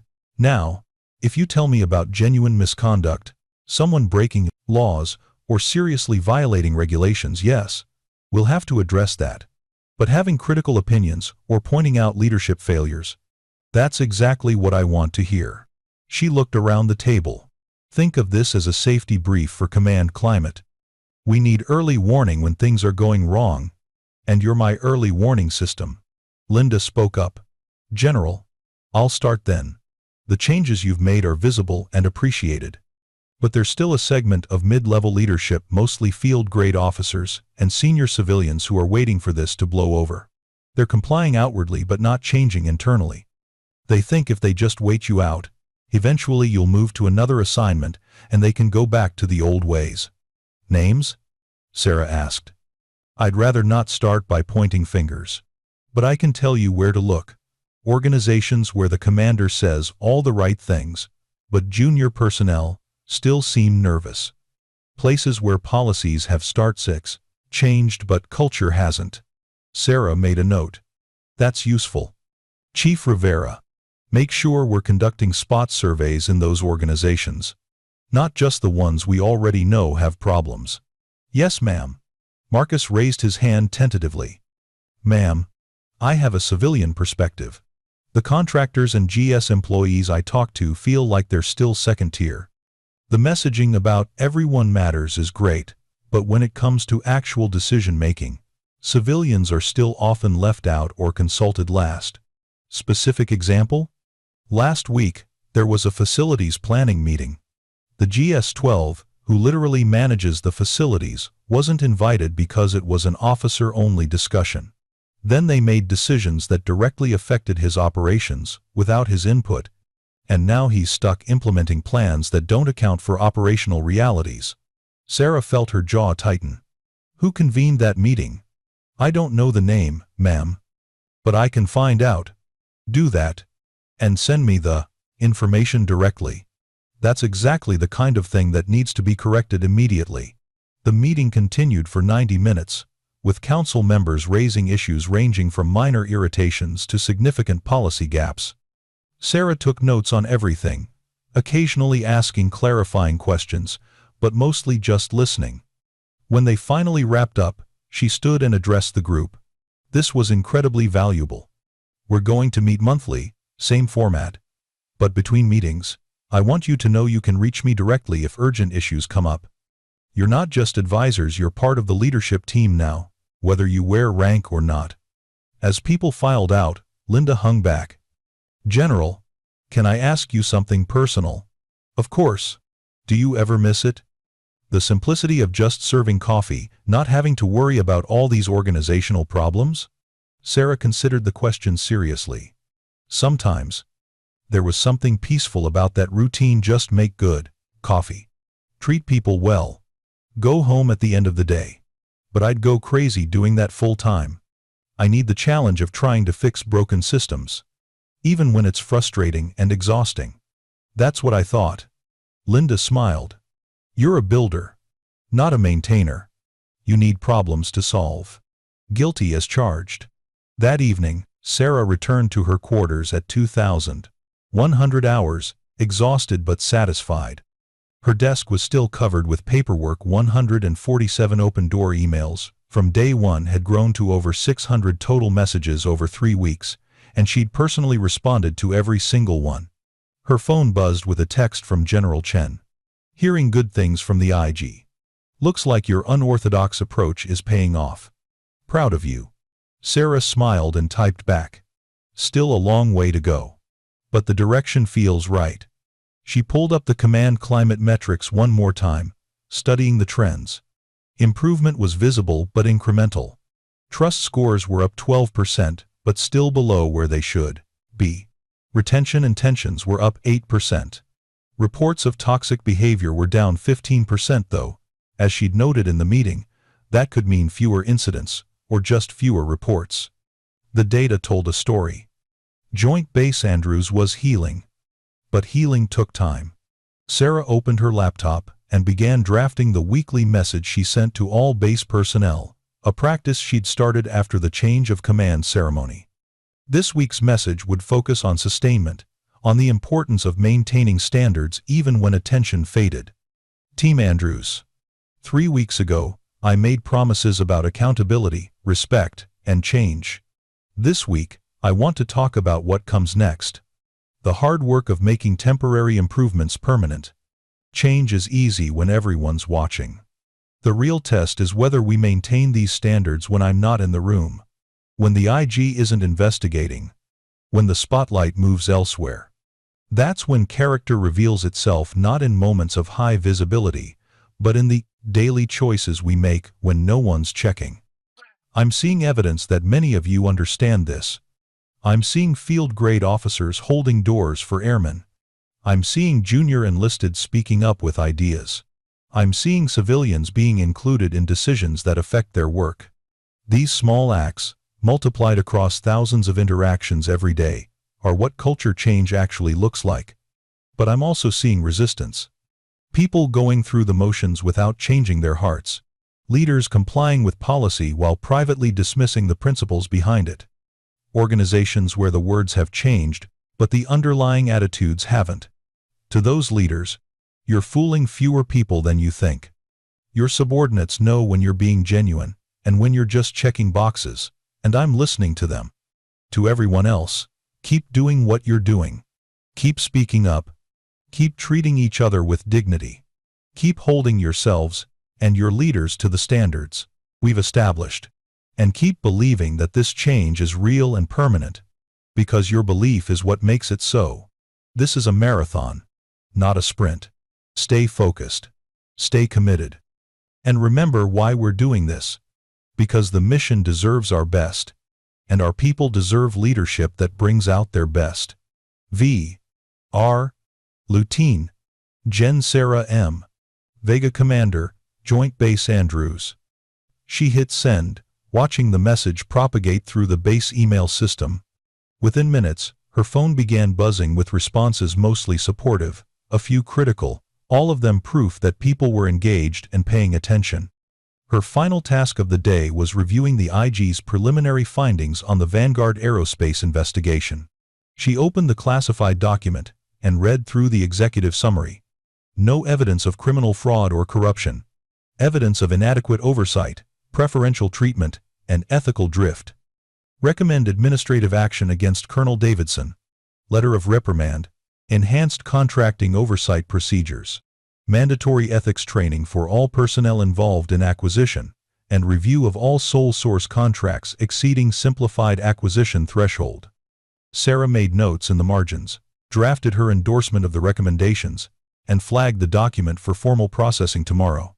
Then she closed her laptop, changed out of her uniform, and finally allowed herself to relax. On her bedside table sat a framed photo, her first squadron as a lieutenant colonel, gathered on the flight line with their F-16 seconds. Young pilots, eager and confident, trusting her to lead them well. She'd been so nervous that first day, convinced she wasn't ready for command. Now, 4 ranks later, she still felt that nervousness before major decisions. But she'd learned something over the years. Good leaders weren't the ones who never felt doubt. They were the ones who acted despite doubt. Who made the hard calls when easier options existed. Who cared more about doing right than being liked. Joint Base Andrews was full of leaders at every level, wearing every rank and no rank at all who embodied that principle. Her job was to create the environment where they could flourish. And slowly, incrementally, messily, imperfectly it was working. 6 months after the change of command ceremony, Sarah stood in the same coffee shop where her assessment had begun, but the visit was very different this time. She was in uniform, accompanied by General Chen and several Pentagon officials. They were conducting a formal review of the base's transformation. Linda greeted them with her usual warmth. "General Vega, General Chen, welcome. The usual orders?" "Please," Sarah said. "Though I have to admit, having someone else make my coffee still feels strange after those 3 weeks." "You were pretty good at it," Linda said with a grin. "But I think you're better at what you're doing now." As Linda prepared drinks, General Chen surveyed the shop with an appraising eye. "This is where it started? Where you served coffee to the same officers you'd soon be commanding? Right here. That counter. That espresso machine. These tables where I overheard countless conversations that told me more about this base than any briefing ever could." A group of junior airmen entered the shop, chatting animatedly. They snapped to attention when they saw the stars on Sarah's and Chen's shoulders, but Sarah waved them to ease. "Relax, just here for coffee like everyone else." One of the airmen, emboldened, spoke up. "Ma'am, are you really the general who worked here undercover?" "I really am." "That's so cool. We talk about it in our leadership classes now, about how you have to understand your organization from all perspectives, not just from the top." Sarah smiled. "Your instructors are teaching you well. Never forget that perspective matters. The view from the top looks very different from the view from the ground floor." After the airmen collected their orders and left, Chen accepted her coffee from Linda. "I need to see the data. But anecdotally, this base feels completely different from 6 months ago. Less tension. More energy." "The numbers support that feeling," Sarah replied. "Climate survey scores are up 34% across all metrics. Retention is up 18%. Voluntary transfers out are down 41%. And mission effectiveness metrics have improved across every major measurement." "What about the people you identified as problems?" "Mixed results. Colonel Davidson completed his remediation plan and is showing sustained improvement. His directorate's climate scores have improved 29% over 6 months. We've relieved 3 commanders for failure to change. 7 others accepted retirement rather than face investigations. But we've also promoted 11 previously overlooked performers into key leadership roles, and they're exceeding expectations." Chen nodded approvingly. "And the IG investigation findings?" "Resulted in 2 courts-martialing for actual fraud we uncovered during the broader investigation. 14 letters of reprimand and 36 personnel sent through ethics retraining. But more importantly, it resulted in systemic changes to acquisition oversight, contracting procedures, and checks on command authority." They took their coffees to a corner table, the same one where Colonel Davidson had held court during Sarah's assessment. The irony wasn't lost on her. "Sarah," Chen said seriously, "you know the Air Force is watching this experiment. What you did here, the undercover assessment, the transparent accountability, the radical approach to culture change, it's being studied at every level. You've made some senior leaders uncomfortable with your methods." "Good," Sarah replied calmly. "If they're comfortable, they're probably not being challenged enough. That's the attitude that's going to get you your 4th star," Chen said with a smile. "Or create enough controversy that you top out here. Could go either way. I can live with either outcome. As long as Joint Base Andrews is better than I found it, I've done my job." Marcus appeared with a tray of pastries. "Compliments of Linda. She said you need to try the new maple scones." "Is Marcus still working here?" Chen asked. "Part-time," Sarah said. "He's also enrolled in ROTC now. Going to be an officer in a few years." "Inspired by your example?" "Inspired by seeing that leadership could be different from what he'd previously observed. That's the real measure of success, not just fixing current problems, but inspiring the next generation to maintain higher standards. They spent another hour at the base, touring facilities and meeting with personnel. Everywhere they went, Sarah saw evidence of sustained change, leaders at all levels treating people with respect, junior personnel contributing ideas without fear, systems functioning with appropriate oversight rather than shortcuts. It wasn't perfect. Transformation never was. But it was undeniably better. As they prepared to depart, Sarah made one final stop at the command center.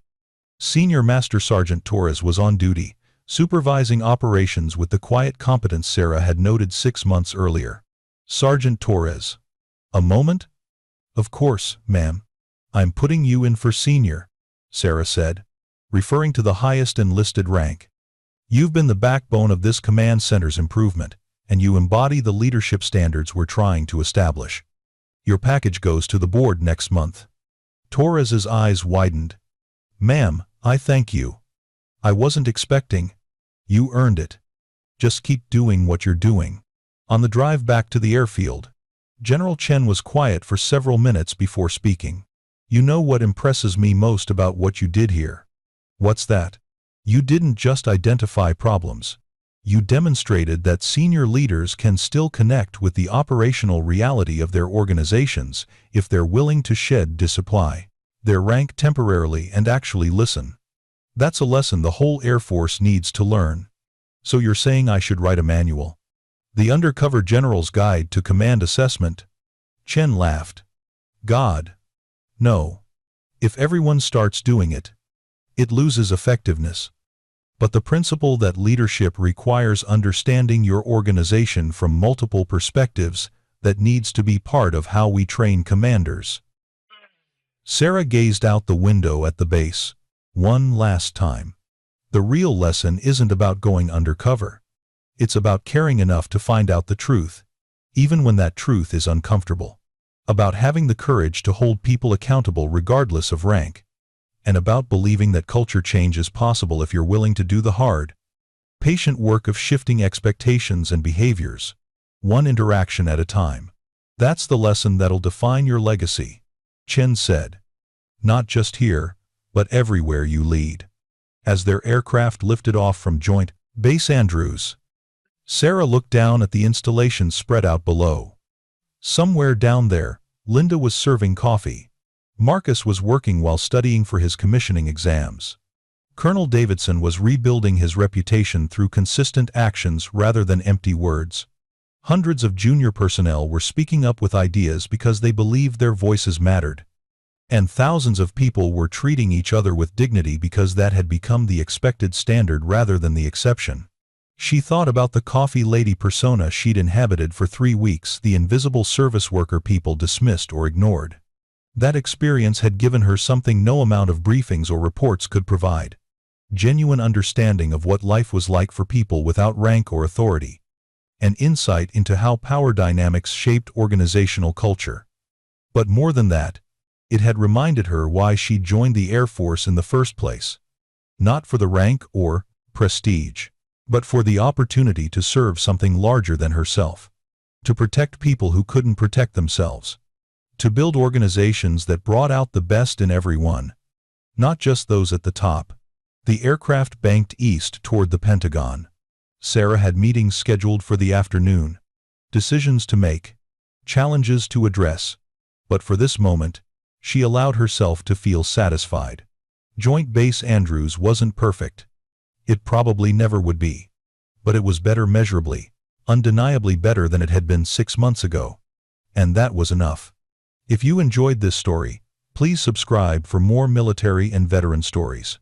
These true tales keep the courage alive for generations to come. And in the comments, tell us where you're watching from, and who's the quiet leader you'll never forget.